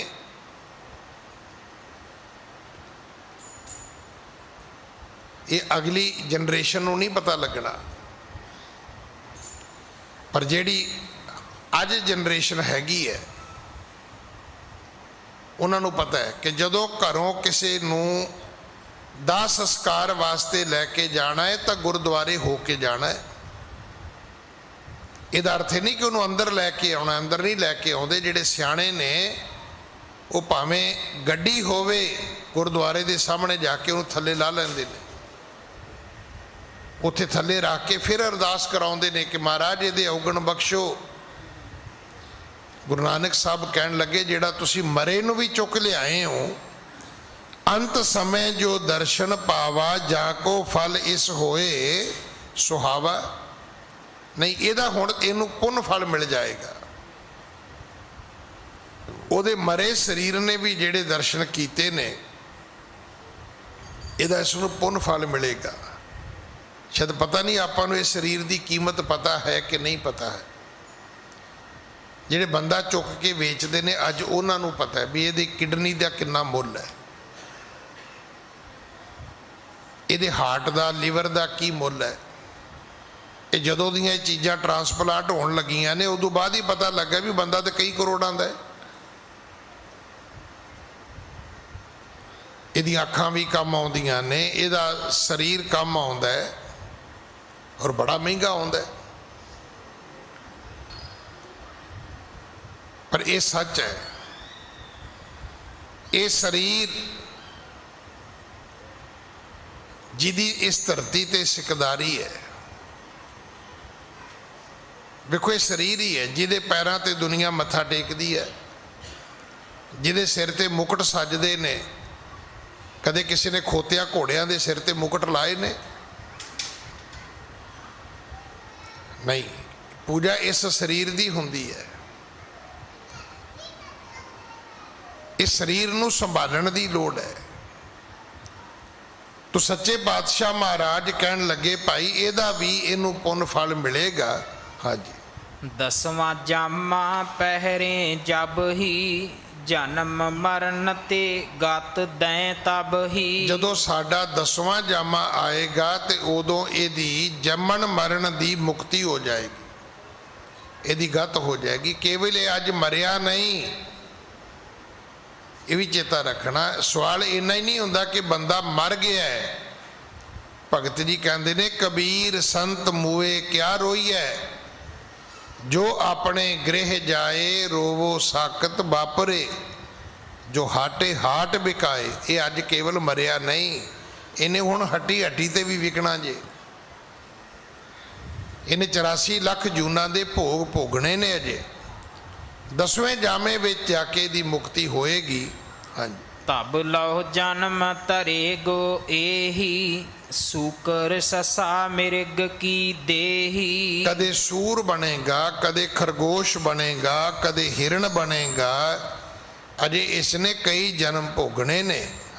ਅਸ ਕਹਿ ਤੂਸ਼ਣ ਭੇ ਗੁਣ ਖਾਨੀ, ਬਹੁਰ ਨ ਕੈਸੇ ਬੋਲੇ ਬਾਨੀ। ਇਤਨੇ ਬਚਨਾਂ ਤੋਂ ਬਾਅਦ ਸਤਿਗੁਰੂ ਜੀ ਚੁੱਪ ਕਰ ਗਏ। ਫਿਰ ਗੁਰੂ ਜੀ ਨੇ ਕੋਈ ਹੋਰ ਬਚਨ ਨਹੀਂ ਉਚਾਰਿਆ। ਲੈ ਮੂਲੇ ਕੋ ਸਦਨ ਸਿਧਾਰੇ, ਬ੍ਰਿੰਦ ਲੋਕ ਗਮਣੇ ਸ਼ਿੰਗਾਰੇ। ਫਿਰ ਲੋਕ ਮੂਲੇ ਦੀ ਮੰਜੀ ਚੁੱਕ ਕੇ ਘਰ ਲੈ ਗਏ। ਬੜੀ ਦੁਨੀਆ ਉਹਦੇ ਮ੍ਰਿਤਕ ਸਰੀਰ ਦੇ ਨਾਲ ਵੀ ਗਈ। ਹਾਂਜੀ, ਜਬ ਘਰ ਵਿਖੇ ਉਤਾਰਾ ਜਾਏ, ਭਇਓ ਮ੍ਰਿਤ ਪੁਨ ਸਵਾਸ ਨ ਆਏ। ਹੁਣ ਇਹ ਮਰਿਆ ਹੋਇਆ ਸੀਗਾ, ਸਵਾਸ ਆਈ ਨਹੀਂ ਮੁੜ ਕੇ। ਐਸੀ ਮੁਰਛਾ ਪਈ ਹੈ ਕਿ ਉਸ ਤੋਂ ਬਾਅਦ ਇਹਦੇ ਸਵਾਸ ਵਾਪਸ ਨਹੀਂ ਆਏ। ਹਾਂਜੀ, ਮਿਲ ਨਾਰੀ ਬਹੁ ਰੋਦਨ ਕੀਨੋ, ਕਾਸ਼ਟ ਮੇ ਧਰ ਫੂਕ ਸੁਦੀਨੋ। ਬਹੁਤ ਰੋਣ ਕਰਲਾਉਣ ਦਾ ਉੱਥੇ ਆਲਮ ਬਣਿਆ ਤੇ ਅਖੀਰ ਇਹਨੂੰ ਲੱਕੜਾਂ ਤੇ ਰੱਖ ਕੇ ਫੂਕ ਦਿੱਤਾ ਗਿਆ, ਸਾੜ ਦਿੱਤਾ ਗਿਆ। ਹਾਂਜੀ, ਏਕ ਨਿਸਾ ਬਸ ਕੇ ਤਿਹ ਥਾਈ, ਬਹੁਰੋ ਕੀਨੋ ਗਮਨ ਗੁਸਾਈ। ਇੱਕ ਰਾਤ ਸਤਿਗੁਰੂ ਸਿਆਲਕੋਟ ਰਹੇ ਨੇ। ਅਗਲੇ ਦਿਨ ਸਤਿਗੁਰੂ ਜੀ ਨੇ ਉਥੋਂ ਪ੍ਰਸਥਾਨ ਕੀਤਾ, ਅੱਗੇ ਚੱਲਣਾ ਕੀਤਾ। ਹਾਂਜੀ, ਚੱਲ ਗਏ ਬਾਤ ਸੁਣੀ ਪੁਰ ਲੋਕਣ, ਦੌਰ ਮਿਲਤ ਪਾ ਸੋਚ ਬਿਮੋਚਨ। ਬਾਤ ਸੁਣੀ ਪੁਰ ਲੋਕਣ, ਜਦੋਂ ਨਗਰੀ ਦੇ ਲੋਕਾਂ ਨੂੰ ਪਤਾ ਲੱਗਾ, ਪੁਰੀ ਦੇ, ਪੁਰਖ ਦਾ ਅਰਥ ਸ਼ਹਿਰ ਵੀ ਹੈ, ਪੁਰੀ ਦਾ ਅਰਥ ਸਨਾਤਨ ਮਤ ਦੀਆਂ ਉਹ 9 ਧਾਰਮਿਕ ਨਗਰੀਆਂ ਵੀ ਨੇ ਜਿਨ੍ਹਾਂ ਨੂੰ ਪਵਿੱਤਰ ਸ਼ਹਿਰਾਂ ਦਾ ਦਰਜਾ ਦਿੱਤਾ ਗਿਆ ਹੈ। ਵੈਸੇ ਪੁਰੀ ਦਾ ਆਖਰੀ ਅਰਥ ਕੇਵਲ ਸ਼ਹਿਰ ਹੁੰਦਾ ਹੈ। ਜਦੋਂ ਸਿਆਲਕੋਟ ਦੇ ਲੋਕਾਂ ਨੂੰ ਪਤਾ ਲੱਗਾ ਕਿ ਗੁਰੂ ਜੀ ਚਲੇ ਗਏ ਨੇ, ਦੌਰ ਮਿਲਤ ਭਾ ਸੋਚ ਵਿਮੋਚਨ, ਤੇ ਕਈਆਂ ਨੇ ਮਗਰ ਦੌੜ ਕੇ ਜਾ ਕੇ ਮੱਥਾ ਵੀ ਟੇਕਿਆ, ਦਰਸ਼ਨ ਵੀ ਕੀਤੇ। ਹਾਂਜੀ, ਚਰਨ ਕਮਲ ਗਿਰ ਗਹਿ ਗੁਰ ਕਹੀਏ, ਹਮਨ ਉਦਾਰਨ ਤੁਮ ਕੋ ਚਾਹੀਏ। ਉਹ ਹੁਣ ਮੱਥਾ ਟੇਕਦੇ ਨੇ, ਹੱਥ ਜੋੜਦੇ ਨੇ, ਮਾਫੀਆਂ ਮੰਗਦੇ ਨੇ, ਕਹਿੰਦੇ ਮਹਾਰਾਜ ਸਾਡੇ ਤੇ ਕਿਰਪਾ ਕਰੋ, ਸਾਡਾ ਜੰਮਣ ਮਰਨ ਕੱਟੋ, ਸਾਡਾ ਆਵਾਗਮਨ ਖਤਮ ਕਰੋ। ਹਾਂਜੀ, ਧਰਮਸ਼ਾਲ ਇਹ ਥਲ ਬਣਵਾਵੋ, ਪੰਚਾਮ੍ਰਿਤ ਕਰ ਨਿਤ ਫਲ ਪਾਵੋ। ਸਤਿਗੁਰੂ ਕਹਿਣ ਲੱਗੇ ਫਿਰ ਧਰਮਸ਼ਾਲਾ ਬਣਾਓ ਤੇ ਰੋਜ਼ ਕੜਾਹ ਪ੍ਰਸ਼ਾਦ ਦੀ ਦੇਗ ਤਿਆਰ ਕਰੋ। ਆ ਗੁਰਦੁਆਰੇ ਉੱਥੋਂ ਸ਼ੁਰੂ ਹੋਏ ਨੇ। ਹੁਣ ਤੇ ਹਾਲਾਤ ਇਹ ਹੈ ਵੀ ਗੁਰਦੁਆਰਾ ਵੀ ਇਸ ਕਰਕੇ ਬਣਾਇਆ ਜਾਂਦਾ ਹੈ ਵੀ ਪ੍ਰਧਾਨ ਬਣਾਂਗੇ, ਤੇ ਜਦੋਂ ਕਿਸੇ ਨੂੰ ਲਾ ਦਿਓ ਫਿਰ ਉਹ ਦੂਜਾ ਗੁਰਦੁਆਰਾ ਮਹੱਲੇ 'ਚ ਬਣਾ ਲੈਂਦਾ ਹੈ। ਇੱਕ ਮਹੱਲੇ 'ਚ ਜਦੋਂ 2 ਗੁਰਦੁਆਰੇ ਬਣੇ ਨੇ, ਉਹ ਸੰਗਤ ਕਰਕੇ ਨਹੀਂ ਬਣੇ, ਉਹ ਮਹੱਲੇ ਦੇ ਪਹਿਲੇ ਪ੍ਰਧਾਨ ਕਰਕੇ ਬਣੇ ਨੇ। ਵੀ ਜਦੋਂ ਲੋਕਾਂ ਨੇ ਲਾਤਾ, ਉਹਨੂੰ ਪਤਾ ਹੈ ਵੀ ਮੈਨੂੰ ਇਹਨਾਂ ਨੇ ਤੇ ਮੁੜ ਕੇ ਬਣਾਉਣਾ ਨਹੀਂ, ਉਹ ਫਿਰ ਦੂਜਾ ਗੁਰਦੁਆਰਾ ਖੋਲ੍ਹ ਲਿਆ ਉਹਨਾਂ। ਕਈ ਵਾਰੀ ਇੱਕ ਗਲੀ 'ਚ ਵੀ 2 ਗੁਰਦੁਆਰੇ ਹੁੰਦੇ ਨੇ, ਉਹ ਵੀ ਇਸੇ ਕਰਕੇ ਹੋ ਜਾਂਦੇ ਨੇ ਵੀ ਦੂਜਾ ਪ੍ਰਧਾਨ ਜਿਹੜਾ ਹੈ ਉਹ ਕਹਿੰਦਾ ਵੀ ਮੈਂ ਤੁਹਾਡੇ ਬਰਾਬਰ ਗੁਰਦੁਆਰਾ ਖੋਲਾਂਗਾ, ਔਰ ਉਹ ਇਕੱਲਾ ਨਹੀਂ ਜੇ ਹੁੰਦਾ। ਇਹ ਮਤ ਸੋਚਣਾ, ਉਹਦੇ ਨਾਲ ਕਈ ਲੋਕ ਹੁੰਦੇ ਨੇ। ਧਰਮਸ਼ਾਲਾ ਦਾ ਅਰਥ ਇਹ ਨਹੀਂ ਹੈ। ਗੁਰਦੁਆਰਾ ਬਣਾਉਣ ਦਾ ਅਰਥ ਮਹੱਲੇ ਦੇ ਵਿੱਚ ਪਾਰਟੀਬਾਜ਼ੀ ਨਹੀਂ ਹੈ, ਧੜੇਬਾਜ਼ੀ ਨਹੀਂ ਹੈ। ਗੁਰਦੁਆਰਾ ਤੇ ਇਸ ਕਰਕੇ ਬਣਾਉਣਾ ਸੀ ਕਿ ਆਪਾਂ ਵਾਹਿਗੁਰੂ ਦਾ ਸ਼ੁਕਰਾਨਾ ਕਰਦੇ। ਵੇਖੋ, ਇਤਿਹਾਸਕ ਗੁਰਦੁਆਰਿਆਂ ਨੂੰ ਛੱਡ ਦਿਓ, ਹਿਸਟੋਰੀਕਲ ਗੁਰਦੁਆਰਿਆਂ ਦੀ ਕਥਾ ਬਿਲਕੁਲ ਵੱਖਰੀ ਹੈ। ਪਰ ਇਹਦੇ ਤੋਂ ਬਿਨਾਂ ਜਿੰਨੇ ਗੁਰਦੁਆਰੇ ਬਣੇ ਨੇ, ਭਾਵੇਂ ਉਹ ਪੰਜਾਬ ਦੇ ਵਿੱਚ ਹੋਣ, ਦਿੱਲੀ ਵਿੱਚ ਹੋਣ, ਬਾਹਰਲੇ ਮੁਲਕਾਂ ਵਿੱਚ ਹੋਣ, ਕੀ ਹੋਇਆ? ਜਦੋਂ ਕੋਈ ਮਹੱਲਾ ਵਸਿਆ, ਜਦੋਂ ਕੋਈ ਕਲੋਨੀ ਕੱਟੀ ਗਈ, ਤਾਂ ਉੱਥੇ ਜਿਹੜੇ ਲੋਕ ਆ ਕੇ ਵਸੇ, ਉਹਨਾਂ ਨੇ ਹੌਲੀ ਹੌਲੀ ਇੱਕ ਦੂਜੇ ਨੂੰ ਪੁੱਛਣਾ ਸ਼ੁਰੂ ਕੀਤਾ, ਭਾਜੀ ਤੁਸੀਂ ਕਿੱਥੇ ਰਹਿੰਦੇ ਹੋ? ਕਦੇ ਕਦੇ ਤੁਹਾਨੂੰ ਇੱਥੇ ਸੜਕ ਤੇ ਵੇਖੀਦਾ ਹੈ। ਉਹ ਕਹਿੰਦਾ ਜੀ ਮੈਂ ਵੀ ਇੱਥੇ ਹੀ ਰਹਿਣਾ। ਫਿਰ ਆਪਾਂ ਆਪਣੀ ਗਿਣਤੀ ਸ਼ੁਰੂ ਕਰਦੇ ਆ ਵੀ ਹੋਣਾ ਹੀ ਹੈ, ਕੋਈ 50-100 ਘਰ ਤੇ ਆਪਣਾ ਹੋਣਾ ਹੀ ਹੈ। ਹਾਂ ਹੈ ਜੀ, ਤੇ ਫਿਰ ਭਾਜੀ ਕਿਉਂ ਨਾ ਹੋਵੇ ਆਪਾਂ ਇੱਥੇ ਗੁਰਦੁਆਰਾ ਬਣਾ ਲਈਏ, ਆਪਾਂ ਨੂੰ ਇੰਨੀ ਦੂਰ ਜਾਣਾ ਪੈਂਦਾ। ਗੱਲ ਇੱਥੋਂ ਸ਼ੁਰੂ ਹੋਈ ਸੀ। ਇਹਨੂੰ ਕਹਿੰਦੇ ਨੇ ਆਗਾਜ਼ ਤੋਂ ਅੱਛਾ ਹੈ ਅੰਜਾਮ ਖੁਦਾ ਜਾਣੇ। ਜਦੋਂ ਗੁਰਦੁਆਰਾ ਬਣਨਾ ਸ਼ੁਰੂ ਹੋਇਆ ਸੀ, ਉਦੋਂ ਪ੍ਰਧਾਨਗੀ ਦਾ ਕੋਈ ਰੌਲਾ ਨਹੀਂ ਸੀ। ਉਦੋਂ ਰੌਲਾ ਇਹ ਸੀ ਵੀ 20 ਕਿਲੋਮੀਟਰ 10 ਕਿਲੋਮੀਟਰ ਜਾਣਾ ਪੈਂਦਾ ਹੈ, ਤੇ ਕਿਉਂ ਨਾ ਹੋਵੇ ਆਪਾਂ ਕਲੋਨੀ 'ਚ ਗੁਰਦੁਆਰਾ ਬਣਾਈਏ। ਬਜ਼ੁਰਗ ਬੱਚੇ ਤੁਰ ਕੇ ਵੀ ਚੱਲ, ਭੈਣਾਂ ਬੱਚੀਆਂ ਤੁਰ ਕੇ ਵੀ ਚੱਲ ਜਿਆ ਕਰਨ। ਰੋਜ਼ ਉੱਥੇ ਮਹਾਰਾਜ ਦੀ ਦੇਗ ਬਣੇ, ਪਾਠ ਹੋਵੇ, ਉੱਥੇ ਕੀਰਤਨ ਹੋਵੇ, ਭਾਈ ਸਾਹਿਬ ਉੱਥੇ ਮਹਾਰਾਜ ਦਾ ਪ੍ਰਕਾਸ਼ ਕਰਨ, ਸੁਖਾਸਨ ਕਰਨ, ਸਾਡੇ ਬੱਚਿਆਂ ਦਾ ਭਲਾ ਹੋਵੇ। ਇੱਥੋਂ ਸ਼ੁਰੂ ਗੱਲ ਹੋਈ ਤੇ ਮੁੱਕੀ ਕਿੱਥੇ ਜਾ ਕੇ? ਮੁੱਕੀ ਇੱਥੇ ਵੀ ਇੱਕ ਹੋਰ ਬਣ ਗਿਆ। ਜਦੋਂ ਉਸ ਪ੍ਰਧਾਨ ਨੂੰ ਢਾਇਆ, ਉੱਥੇ ਇੱਕ ਹੋਰ ਬਣ ਗਿਆ। ਤਿੰਨ ਗੁਰਦੁਆਰੇ ਹੋ ਗਏ, ਫਿਰ 4 ਹੋ ਗਏ, ਤੇ ਫਿਰ ਐਡ ਸ਼ੁਰੂ ਹੋ ਗਈ ਆਉਣੀ ਵੀ ਗ੍ਰੰਥੀ ਸਿੰਘ ਚਾਹੀਦਾ।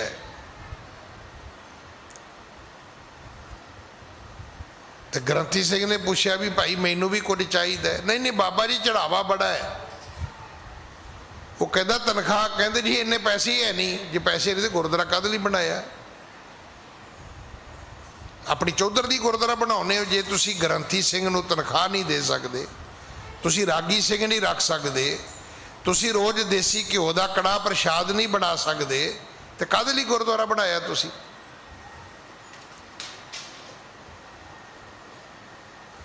ਹੁਣ ਕਿਹੜੇ ਸ਼ਬਦ ਇਹਦੇ ਲਈ ਬੋਲਣੇ ਚਾਹੀਦੇ ਨੇ? ਜੇ ਤੁਸੀਂ ਗੁਰਦੁਆਰੇ ਦੀ ਮਰਿਆਦਾ ਵੀ ਉੱਥੇ ਬਹਾਲ ਨਹੀਂ ਕਰ ਸਕਦੇ ਤਾਂ ਤੁਹਾਨੂੰ ਕੀ ਹੱਕ ਹੈ ਗੁਰਦੁਆਰਾ ਬਣਾਉਣ ਦਾ ਵੀ?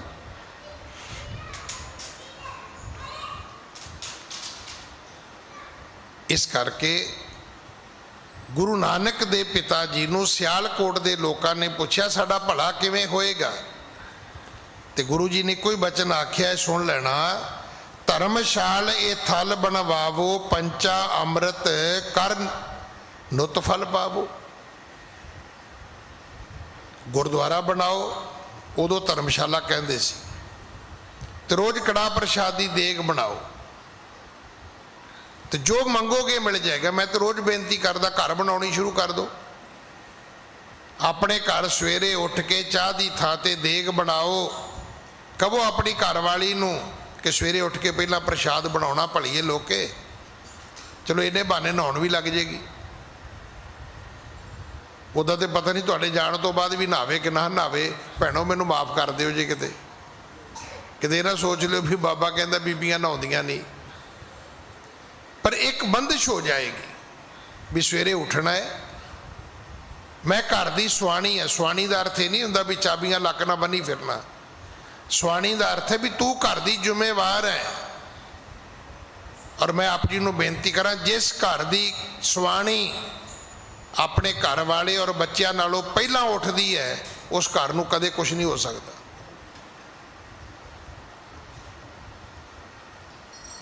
ਤੇ ਜਿਹਦੇ ਬੱਚੇ ਵੀ ਨੌਕਰਾਂ ਨੇ ਸਕੂਲ ਛੱਡਣੇ ਤੇ ਫਿਰ ਸੁਆਣੀ ਨੇ ਉੱਠਣਾ ਹੈ, ਇਹਦਾ ਮਤਲਬ ਇਹ ਰਾਤ ਦੀ 12 ਵਜੇ ਤੱਕ ਸੁੱਤੀ ਨਹੀਂ ਜੇ। ਇਹਦਾ ਅਰਥ ਹੀ ਇਹ ਹੈ, ਸਵੇਰੇ ਉਠੋ, ਇਸ਼ਨਾਨ ਕਰੋ, ਦੇਗ ਬਣਾਓ, ਅਰਦਾਸ ਕਰੋ, ਜੋ ਮੰਗੋਗੇ ਮਿਲ ਜਾਏਗਾ। ਪਰ ਆਪਾਂ ਕਿੱਥੇ ਪਹੁੰਚ ਗਏ? ਘੁੰਗਣੀਆਂ ਦਾ ਵੀ ਪ੍ਰਸ਼ਾਦ, ਲੱਡੂਆਂ ਦਾ ਵੀ ਪ੍ਰਸ਼ਾਦ, ਬੂੰਦੀ ਦਾ ਵੀ ਪ੍ਰਸ਼ਾਦ, ਜਲੇਬੀ ਵੀ ਵਾਹਿਗੁਰੂ ਹੋ ਗਈ। ਕਿੱਥੋਂ ਕਿੱਥੇ ਚਲੇ ਗਏ? ਸਿਰਫ ਕੇਵਲ ਤੇ ਕੇਵਲ ਪ੍ਰਸ਼ਾਦ ਕੜਾ ਪ੍ਰਸ਼ਾਦ ਹੈ। ਨਾ ਪਤਾਸੇ, ਨਾ ਫੁੱਲੀਆਂ, ਨਾ ਘੁੰਗਣੀਆਂ, ਨਾ ਬਰਫੀ, ਨਾ ਲੱਡੂ। ਖਾਓ ਜਿੰਨੀ ਮਰਜ਼ੀ ਖਾਓ। ਅਜੇ ਕਹਿੰਦੇ ਨਾ ਸਿਆਣੇ ਵੀ ਭੁੰਨੇ ਛੋਲੇ ਖਾਣੇ ਚਾਹੀਦੇ ਨੇ, ਤੇ ਜੇ ਨਾ ਖਾਧੇ ਜਾਂਦੇ ਹੋਣ ਤੇ ਉਹਦੇ ਨਾਲ ਮਿੱਠੀਆਂ ਉਹ ਫੁੱਲੀਆਂ ਰਲਾ ਲਓ। ਹੁਣ ਅਸੀਂ ਤੇ ਪਿੰਡਾਂ 'ਚ ਸਾਡੇ ਕੋਲ ਤਾਂ ਇਹੀ ਸਵੀਡਿਸ਼ ਹੁੰਦੀ ਸੀ। ਜੇ ਮਾਂ ਪਿਓ ਨੇ ਕਹਿਣਾ ਵੀ ਮੱਝਾਂ ਲੈ ਜਾ, ਤੇ ਉਹਨਾਂ ਨੇ ਇੱਕੋ ਗੱਲ ਕਹਿਣੀ ਵੀ ਦਿਓ ਚਵਾਨੀ ਦੇ ਦਿਓ, ਠਿਆਨੀ ਦੇ ਦਿਓ। ਥੋੜ੍ਹੇ ਜਿਹੇ ਛੋਲੇ ਲੈ ਲੈਣੇ ਦੁਕਾਨ ਤੋਂ, ਥੋੜ੍ਹੀਆਂ ਜਿਹੀਆਂ ਮਿੱਠੀਆਂ ਫੁੱਲੀਆਂ ਲੈ ਲੈਣੀਆਂ ਤੇ ਉਹਨਾਂ ਨੂੰ ਮਿਕਸ ਕਰ ਲੈਣਾ। ਉਹ ਜਿਵੇਂ ਤੂੜੀ ਦੇ ਪੱਠੇ ਰਲਾਈਦੇ ਨੇ। ਬਦਾਨਾ ਭੁਜੀਏ ਦਾ ਵੀ ਇਹੀ ਮੈਥਡ, ਇਹੀ ਥਿਊਰੀ ਸੀ ਵੀ ਗਤਾਵਾ ਜਿਹਾ ਕਰ ਲਓ ਤੇ ਛਕਦੇ ਜਾਓ ਸਾਰੇ ਰਾਹ। ਪ੍ਰਸ਼ਾਦ ਜਿੱਦਣ ਸ਼ਬਦ ਵਰਤਣਾ ਕੜਾ ਪ੍ਰਸ਼ਾਦ, ਬਸ ਆਪਣੀ ਜ਼ਿੰਦਗੀ 'ਚ ਇੱਕ ਫੈਸਲਾ ਕਰ ਲਓ, ਪ੍ਰਸ਼ਾਦ ਕੜਾ ਪ੍ਰਸ਼ਾਦ ਤੋਂ ਬਿਨਾਂ ਕਿਸੇ ਨੂੰ ਨਹੀਂ ਕਹਿਣਾ। ਮੈਂ ਕਹਿੰਦਾ ਕੁਝ ਗੱਲਾਂ ਤੇ ਆ ਜਾਈਏ ਅਸੀਂ।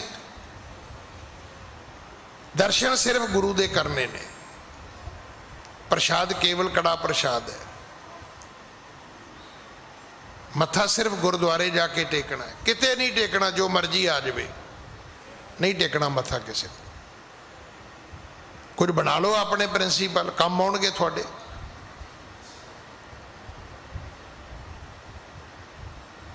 ਇਹ ਤੁਹਾਡੇ ਜੀਵਨ ਦੇ ਪ੍ਰਿੰਸੀਪਲ ਤੁਹਾਡੇ ਨਹੀਂ, ਤੁਹਾਡੇ ਬੱਚਿਆਂ ਦੇ ਵੀ ਕੰਮ ਆਉਣਗੇ।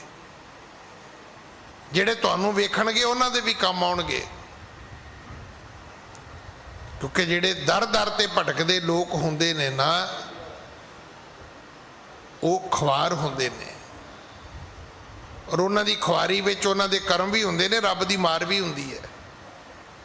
ਸਿਆਲਕੋਟ ਦੇ ਲੋਕਾਂ ਨੇ ਪੁੱਛਿਆ, ਗੁਰੂ ਨਾਨਕ ਸਾਹਿਬ ਸਾਡੀ ਮੁਕਤੀ ਕਿਵੇਂ ਹੋਏਗੀ, ਸਾਡਾ ਉਧਾਰ ਭਲਾ ਕਿਵੇਂ ਹੋਏਗਾ? ਸਤਿਗੁਰੂ ਕਹਿੰਦੇ ਕੰਮ ਹੀ ਸੌਖਾ ਹੈ, ਧਰਮਸ਼ਾਲਾ ਬਣਾਓ ਤੇ ਰੋਜ਼ ਕੜਾ ਪ੍ਰਸ਼ਾਦ ਦੀ ਦੇਗ ਬਣਾਓ। ਫਿਰ ਸੁਣ ਲਓ, ਪੜੋ ਜੀ। ਧਰਮਸ਼ਾਲ ਇਹ ਥਲ ਬਣ ਵਾਵੋ ਪੰਚਾਮ੍ਰਿਤ ਕਰ ਨਿਤ ਫਲ ਪਾਵੋ ਨੁੱਤ ਫਲ ਸਾਰੇ ਫਲ। ਹਾਂਜੀ। ਭਗ ਪਾਹੁਲ ਦੇ ਕਰ ਵਿਦ ਗਮਣੇ ਅਬ ਗੁਰਦੁਆਰ ਬਣਾ ਤੇ ਭਵਨੇ। ਸਿਆਲਕੋਟ ਵਿੱਚ ਅੱਜ ਵੀ ਗੁਰਦੁਆਰਾ ਮੌਜੂਦ ਹੈ। ਇੱਥੇ ਫਿਰ ਸੱਚੇ ਪਾਤਸ਼ਾਹ ਨੇ ਸਿਆਲਕੋਟੀਆਂ ਨੂੰ ਚਰਨ ਪਹੁਲ ਵੀ ਬਖਸ਼ਿਸ਼ ਕੀਤੀ। ਹਾਂਜੀ। ਹੁਕਮ ਮਾਨ ਦਰਬਾਰ ਬਣਾਇਓ ਅਬ ਲਗ ਜਾਹਰ ਜਗਤ ਸੁਹਾਇਓ। ਜਿਨ੍ਹਾਂ ਨੇ ਹੁਕਮ ਮੰਨਿਆ, ਗੁਰੂ ਦਾ ਦਰਬਾਰ ਬਣਾਇਆ, ਤੇ ਕਹਿੰਦੇ ਅੱਜ ਤੱਕ ਉੱਥੇ ਪ੍ਰਤੱਖ ਕਰਾਮਾਤ ਵਰਤਦੀ ਹੈ। ਕੋਈ ਵੀ ਭਾਵਨਾ ਨਾਲ ਜਾਂਦਾ ਹੈ ਤੇ ਜੋ ਮੰਗਦਾ ਉਸ ਨੂੰ ਮਿਲਦਾ ਹੈ। ਹਾਂਜੀ। ਪੂਜਨ ਕਰ ਫਲ ਪਾਵਤ ਲਗ ਪ੍ਰਗਟ ਬੇਰ ਪਤ ਲੋਕੀ। ਇੱਥੇ ਜਬ ਲਗ ਪ੍ਰਗਟ ਬੇਰ ਪਤ ਲੋਕੀ, ਸਿਆਲਕੋਟ ਸ਼ਹਿਰ ਤੋਂ ਥੋੜੀ ਦੂਰ ਇਹ ਗੁਰਦੁਆਰਾ ਸਾਹਿਬ ਹੈ ਤੇ ਇਹਦਾ ਨਾਂ ਹੈ ਬੇਰ ਸਾਹਿਬ। ਇਹਦਾ ਨਾਂ ਹੀ ਬੇਰ ਸਾਹਿਬ ਹੈ। ਇੱਥੇ ਸੰਗਤ ਹੁੰਦੀ ਹੈ। ਹਮਜਾ ਗੌਸ ਦਾ ਗੁੰਬਦ ਵੀ ਗੁਰਦੁਆਰੇ ਤੋਂ ਦੱਖਣ ਵੱਲ ਹੈ, ਜਿਸ ਫਕੀਰ ਦੀ ਭੁੱਲ ਸਤਿਗੁਰਾਂ ਨੇ ਦੂਰ ਕੀਤੀ ਸੀ। ਭਾਈ ਵੀਰ ਸਿੰਘ ਨੇ ਦੇ ਅਰਥਾਂ 'ਚ ਨਾਲ ਲਿਖਿਆ ਹੈ। ਹਾਂਜੀ। ਸੁਨ ਕੈ ਸ਼ਰੋਤਨ ਪ੍ਰਸ਼ਨ ਸੁਕੀਨਾ ਮੂਲਾ ਕਿਸ ਬਿਦ ਬੰਧਨਹੀਨਾ। ਕਹਿੰਦੇ ਫਿਰ ਇਹ ਜਿਹੜਾ ਮੂਲਾ ਸੀ ਇਹ ਮੁਕਤ ਕਿਵੇਂ ਹੋਇਆ, ਕਦੋਂ ਹੋਇਆ, ਕਿਵੇਂ ਹੋਇਆ? ਹਾਂਜੀ। ਜਿਸ ਪ੍ਰਕਾਰ ਪਾਈ ਗਤ ਤਾਹੀ ਸਭ ਪ੍ਰਸੰਗ ਕਹੋ ਹਮ ਪਾਹੀ। ਇਹਨੂੰ ਮੁਕਤੀ ਕਿਵੇਂ ਮਿਲੀ? ਜਿਹੜੇ ਬਚਨ ਗੁਰੂ ਜੀ ਨੇ ਕਹੇ ਸੀ ਵੀ ਭਾਈ ਇਹ ਤੱਕ ਸਾਰਾ ਹੁਣ 10ਵੇਂ ਜਾਮੇ ਵਿੱਚ ਜਾ ਕੇ ਹੋਏਗਾ। ਹਾਂਜੀ। ਕਬ ਭਾਖਿਓ ਸੁਣੀਏ ਮਤ ਵੰਦੇ ਮੂਲੇ ਕੋ ਆਗੁਲ ਬਿਰ ਤੰਤੇ। ਹੁਣ ਇਹ ਕਥਾ ਹੈ 10ਵੇਂ ਪਾਤਸ਼ਾਹ ਦੀ ਹੈ, ਪਰ ਕਵੀ ਜੀ ਕਹਿੰਦੇ ਵੀ ਮੈਂ ਇੱਥੇ ਇਸ ਨੂੰ ਲਿਖਣਾ ਚਾਹੁੰਦਾ ਕਿ ਮੂਲੇ ਦੀ ਮੁਕਤੀ ਕਿਵੇਂ ਹੋਈ, ਕਿਉਂਕਿ ਜਦੋਂ 10ਵੇਂ ਪਾਤਸ਼ਾਹ ਦੀ ਕਥਾ ਆਵੇਗੀ ਤੇ ਫਿਰ ਇਹ ਲੱਭਣਾ ਔਖਾ ਹੋ ਜਾਏਗਾ ਵੀ ਮੂਲਾ ਕੌਣ ਸੀ। ਸੁਣੀਏ ਮਤ ਵੰਤੇ ਕਬ ਭਾਖਿਓ ਮੂਲੇ ਕੋ ਆਗਲ ਬਿਰਤੰਤੇ। ਹੁਣ ਇਹ ਸੁਣੋ ਕਥਾ ਕਿ ਮੂਲੇ ਦੀ ਗੁਰੂ ਕਲਗੀਧਰ ਪਾਤਸ਼ਾਹ ਗੁਰੂ ਗੋਬਿੰਦ ਸਿੰਘ ਮਹਾਰਾਜ ਦੇ ਸਮੇਂ ਮੁਕਤੀ ਕਿਵੇਂ ਹੋਈ। ਹਾਂਜੀ। ਪਾਤਸ਼ਾਹ ਦਸਮੋ ਗੁਰੂ ਸਿੱਖਣ ਕੋ ਸੁਖ ਦਾਏ। ਗੁਰੂ 10ਵੇਂ ਪਾਤਸ਼ਾਹ ਹੋਏ ਗੁਰੂ ਗੋਬਿੰਦ ਸਿੰਘ ਮਹਾਰਾਜ, ਜਿਨ੍ਹਾਂ ਆਪਣੇ ਸਿੱਖਾਂ ਨੂੰ ਬੜੇ ਸੁਖ ਬਖਸ਼ੇ। ਹਾਂਜੀ। ਦੇਗ ਤੇਗ ਕੇ ਵੱਡ ਤਣੀ ਮਹਿਮਾ ਕਹੀ ਨਾ ਜਾਏ। ਗੁਰੂ ਕਲਗੀਧਰ ਪਿਤਾ ਦੇਗ ਤੇਗ ਦੇ ਧਨੀ ਹੋਏ ਨੇ। ਗੁਰੂ ਕਲਗੀਧਰ ਪਿਤਾ ਦੀ ਮਹਿਮਾ ਕਹੀ ਨਹੀਂ ਜਾ ਸਕਦੀ। ਮਹਿਮਾ ਕਿੰਨੀ ਵੱਡੀ ਹੈ ਗੁਰੂ ਕਲਗੀਧਰ ਪਿਤਾ ਮਹਾਰਾਜ ਦੀ, ਜਿਹਨੂੰ ਵਿਦਵਾਨਾਂ ਨੇ ਵੱਖਰੇ ਵੱਖਰੇ ਆਪਣੇ ਆਪਣੇ ਢੰਗ ਨਾਲ ਕਿਹਾ। ਅਗਰ ਗੁਰੂ ਗੋਬਿੰਦ ਸਿੰਘ ਮਹਾਰਾਜ ਨਾ ਹੁੰਦੇ ਸ਼ਾਇਦ ਇਸ ਦੁਨੀਆ ਦੀ ਤਸਵੀਰ ਵੱਖਰੀ ਹੋਣੀ ਸੀ, ਉਹਦਾ ਨਾਮ ਵੱਖਰਾ ਹੋਣਾ ਸੀ। ਹਾਂਜੀ।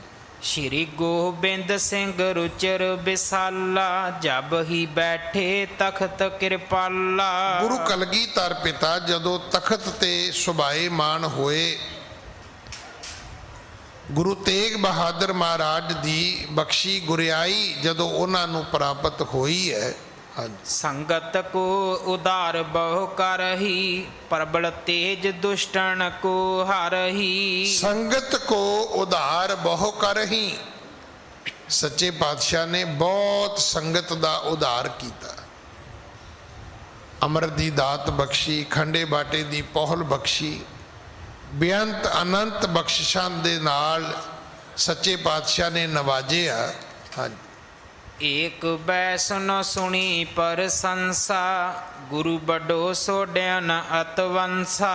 ਕੋਈ ਵੈਸ਼ਨੂ ਵਿਅਕਤੀ ਸੀ, ਸਾਧੂ ਸੀ, ਉਹਨੂੰ ਕਿਸੇ ਨੇ ਕਿਹਾ ਵੀ ਅੱਜ ਦੇ ਯੁੱਗ ਵਿੱਚ ਜਿਹੜਾ ਸੋਢੀ ਵੰਸ਼ ਹੈ ਸੋਢੀ ਵੰਸ਼ ਦੇ ਜਿਹੜੇ ਅਵਤੰਸ਼ ਨੇ, ਭੂਖਣ ਨੇ, ਸ਼੍ਰੋਮਣੀ ਨੇ, ਵੱਡੇ ਨੇ, ਉਹ ਗੁਰੂ ਕਲਗੀਧਰ ਨੇ। ਤੇ ਸਾਰੀਆਂ ਕਲਾ ਦੇ ਸੰਪੂਰਨ ਨੇ, ਬੜੀਆਂ ਬਖਸ਼ਿਸ਼ਾਂ ਕਰਦੇ ਨੇ। ਉਹਨਾਂ ਦੇ ਦਰ ਤੋਂ ਦੁਨੀਆ ਬਖਸ਼ੀ ਜਾਂਦੀ ਹੈ।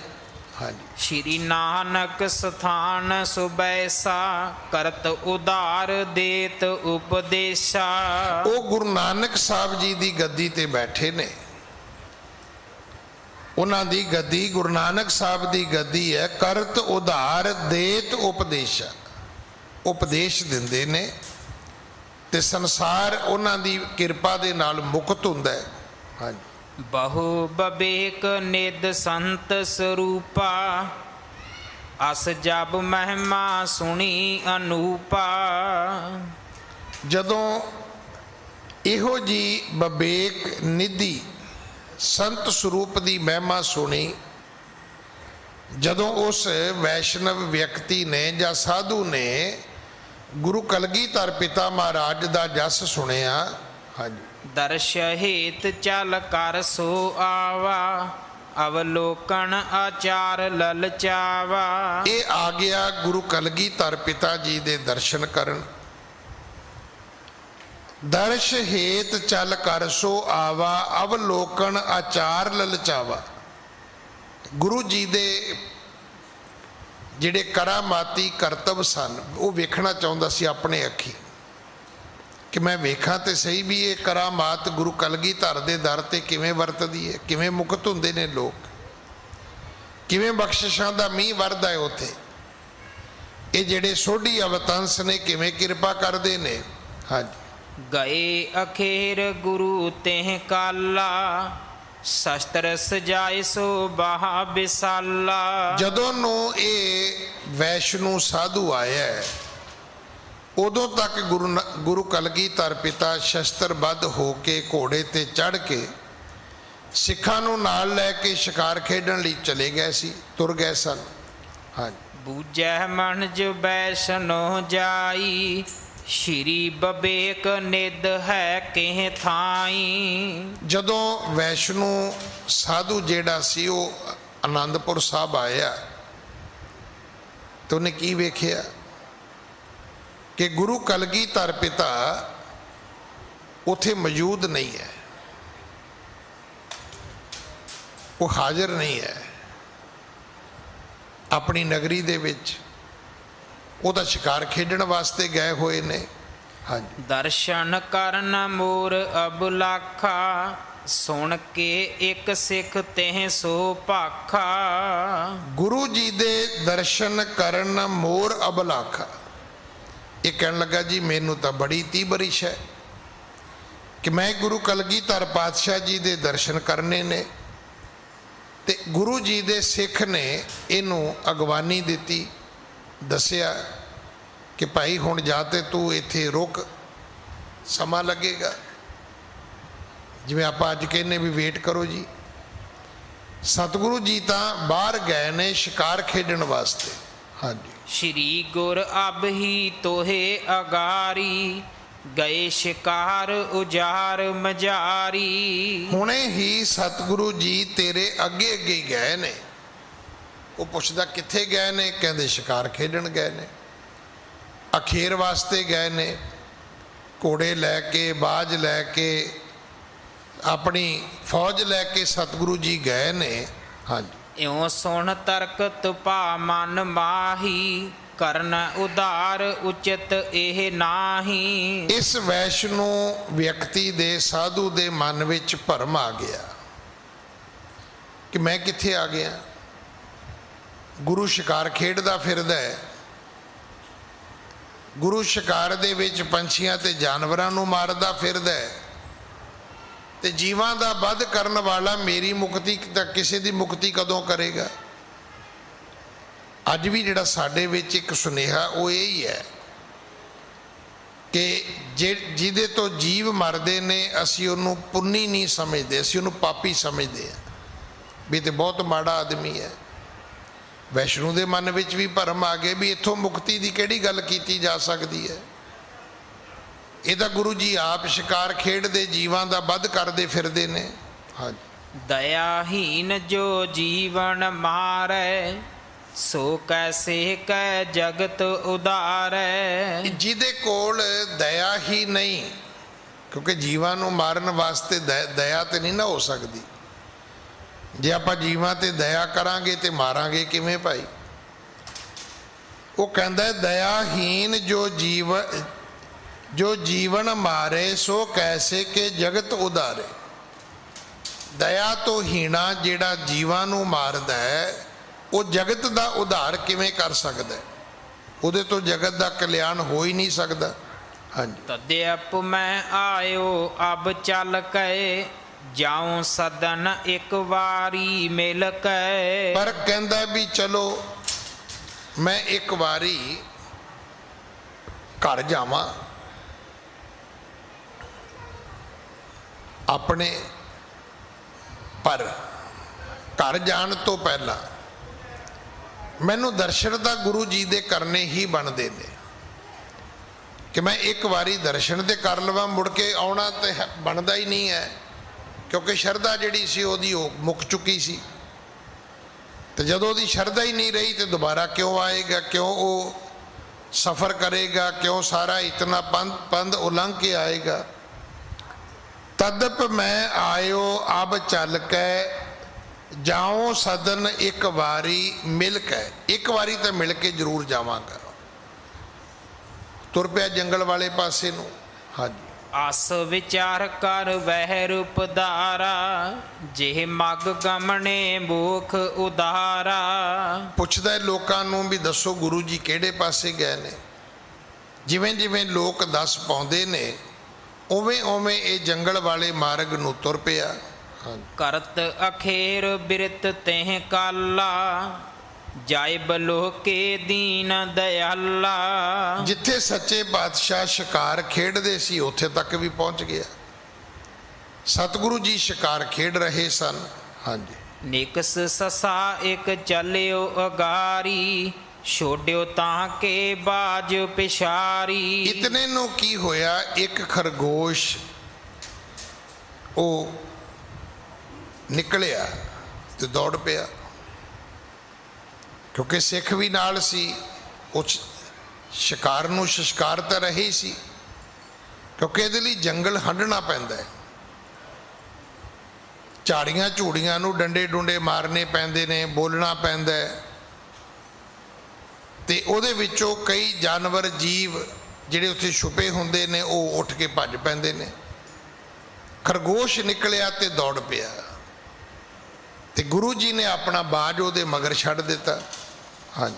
ਝੁੰਝ ਚਪੇਟ ਸਾਥ ਤਹਿ ਗੇਰਾ, ਬਿਗਸੇ ਪ੍ਰਭੂ ਤਮਾਸ਼ੋ ਹੇਰਾ। ਤੇ ਬਾਜ ਨੇ ਕੀ ਕੀਤਾ? ਸ਼ਾਇਦ ਸ਼ਿਕਾਰੀ ਕੁੱਤਿਆਂ ਤੋਂ ਤਾਂ ਖਰਗੋਸ਼ ਨਾ ਫੜਿਆ ਜਾਂਦਾ, ਭਾਵੇਂ ਸ਼ਿਕਾਰੀ ਕੁੱਤਿਆਂ ਦੀ ਵੀ ਬੜੀ ਸਪੀਡ ਹੁੰਦੀ ਹੈ, ਬੜਾ ਤੇਜ਼ ਦੌੜਦੇ ਨੇ, ਪਰ ਖਰਗੋਸ਼ ਦੀ ਆਪਣੀ ਇੱਕ ਪਰਮਾਤਮਾ ਨੇ ਭੱਜਣ ਦੀ ਸ਼ਕਤੀ ਰੱਖੀ ਹੋਈ ਹੈ। ਪਰ ਬਾਜ ਤੋਂ ਭੱਜ ਕੇ ਨਹੀਂ ਸੀ ਜਾ ਸਕਦਾ, ਕਿਉਂਕਿ ਉਹਨੇ ਉੱਡਣਾ ਹੁੰਦਾ ਹੈ।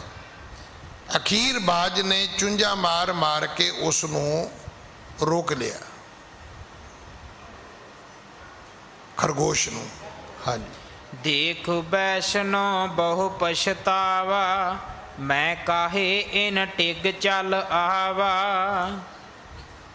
ਉਹ ਜਿਹੜਾ ਵੈਸ਼ਨੂ ਸਾਧੂ ਸੀ ਉਹਨੇ ਵੇਖਿਆ ਵੀ ਬਾਜ ਚੁੰਝਾਂ ਮਾਰਦਾ ਹੈ, ਖਰਗੋਸ਼ ਜਿਹੜਾ ਹੈ ਉਹ ਲਹੂ ਲਵਾਣ ਹੋ ਗਿਆ ਹੈ। ਉਹਦਾ ਮਨ ਬੜਾ ਹੀ ਵਿਚਲਤ ਹੋਇਆ ਵੀ ਇਹ ਕੀ ਦ੍ਰਿਸ਼ ਮੈਂ ਵੇਖ ਰਿਹਾ। ਹੁਣ ਉਹ ਕਹਿੰਦਾ ਨਹੀਂ, ਮੇਰੀ ਇਹ ਵੀ ਗਲਤੀ, ਮੈਨੂੰ ਇੱਥੋਂ ਤੱਕ ਵੀ ਨਹੀਂ ਸੀ ਆਉਣਾ ਚਾਹੀਦਾ। ਨਹੀਂ, ਇਹ ਤਾਂ ਸਾਰਾ ਕੁਝ ਹੀ ਗਲਤ ਹੈ, ਇਹ ਸਭ ਕੁਝ ਉਲਟਾ ਪੁਲਟਾ ਹੈ। ਜੀਵਾਂ ਨੂੰ ਇੱਦਾਂ ਤੜਫਾ ਕੇ ਮਰਵਾਉਣ ਵਾਲਾ ਮੁਕਤੀ ਕਿਵੇਂ ਦੇ ਸਕਦਾ ਹੈ? ਸੰਸਾਰ ਦਾ ਕਲਿਆਣ ਕਿਵੇਂ ਕਰ ਸਕਦਾ ਹੈ?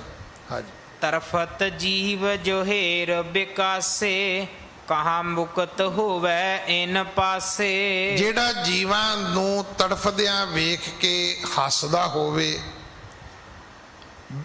ਵਿਗਾਸ ਕਰਦਾ ਹੋਵੇ, ਕਹਾਂ ਮੁਕਤ ਹੋਵੇ ਇਨ ਪਾਸੇ। ਨਹੀਂ, ਇਹਨਾਂ ਦੇ ਕੋਲ ਤਾਂ ਮੁਕਤੀ ਹੋ ਹੀ ਨਹੀਂ ਸਕਦੀ, ਇਹ ਤਾਂ ਮੁਕਤੀ ਦੇ ਦਾਤੇ ਹੋ ਹੀ ਨਹੀਂ ਸਕਦੇ। ਹਾਂਜੀ, ਤੇਹ ਮਨ ਕੀ ਲਖ ਕਹੇ ਜਗਨਾਥਾ, ਸਹਿ ਸੰਗ ਸੁਹਾਇਓ ਨਿਜ ਹਾਥਾ। ਤੇ ਇਤਨੇ ਨੂੰ ਸਤਿਗੁਰੂ ਜੀ ਨੇ ਜਾਣਿਆ ਕਿ ਇਸ ਵੈਸ਼ਨੂ ਦੀ ਹਾਲਤ ਕੀ ਹੈ, ਤੇ ਸੱਚੇ ਪਾਤਸ਼ਾਹ ਨੇ ਕਿਰਪਾ ਕਰ ਦਿੱਤੀ। ਉਸ ਤੜਫਦੇ ਖਰਗੋਸ਼ ਨੂੰ ਆਪਣਾ ਹੱਥ ਛੁਹਾ ਦਿੱਤਾ। ਜਿਵੇਂ ਸਤਿਗੁਰੂ ਦੇ ਕਰ ਕਮਲ ਉਹਨੂੰ ਛੋਹੰਦੇ ਨੇ, ਉਹਦੀ ਮੁਕਤੀ ਹੋ ਜਾਂਦੀ ਹੈ। ਅੱਜ ਸਮਾਂ ਸਮਾਪਤ ਹੈ, ਸਤਿਗੁਰੂ ਕਿਰਪਾ ਕਰਨ।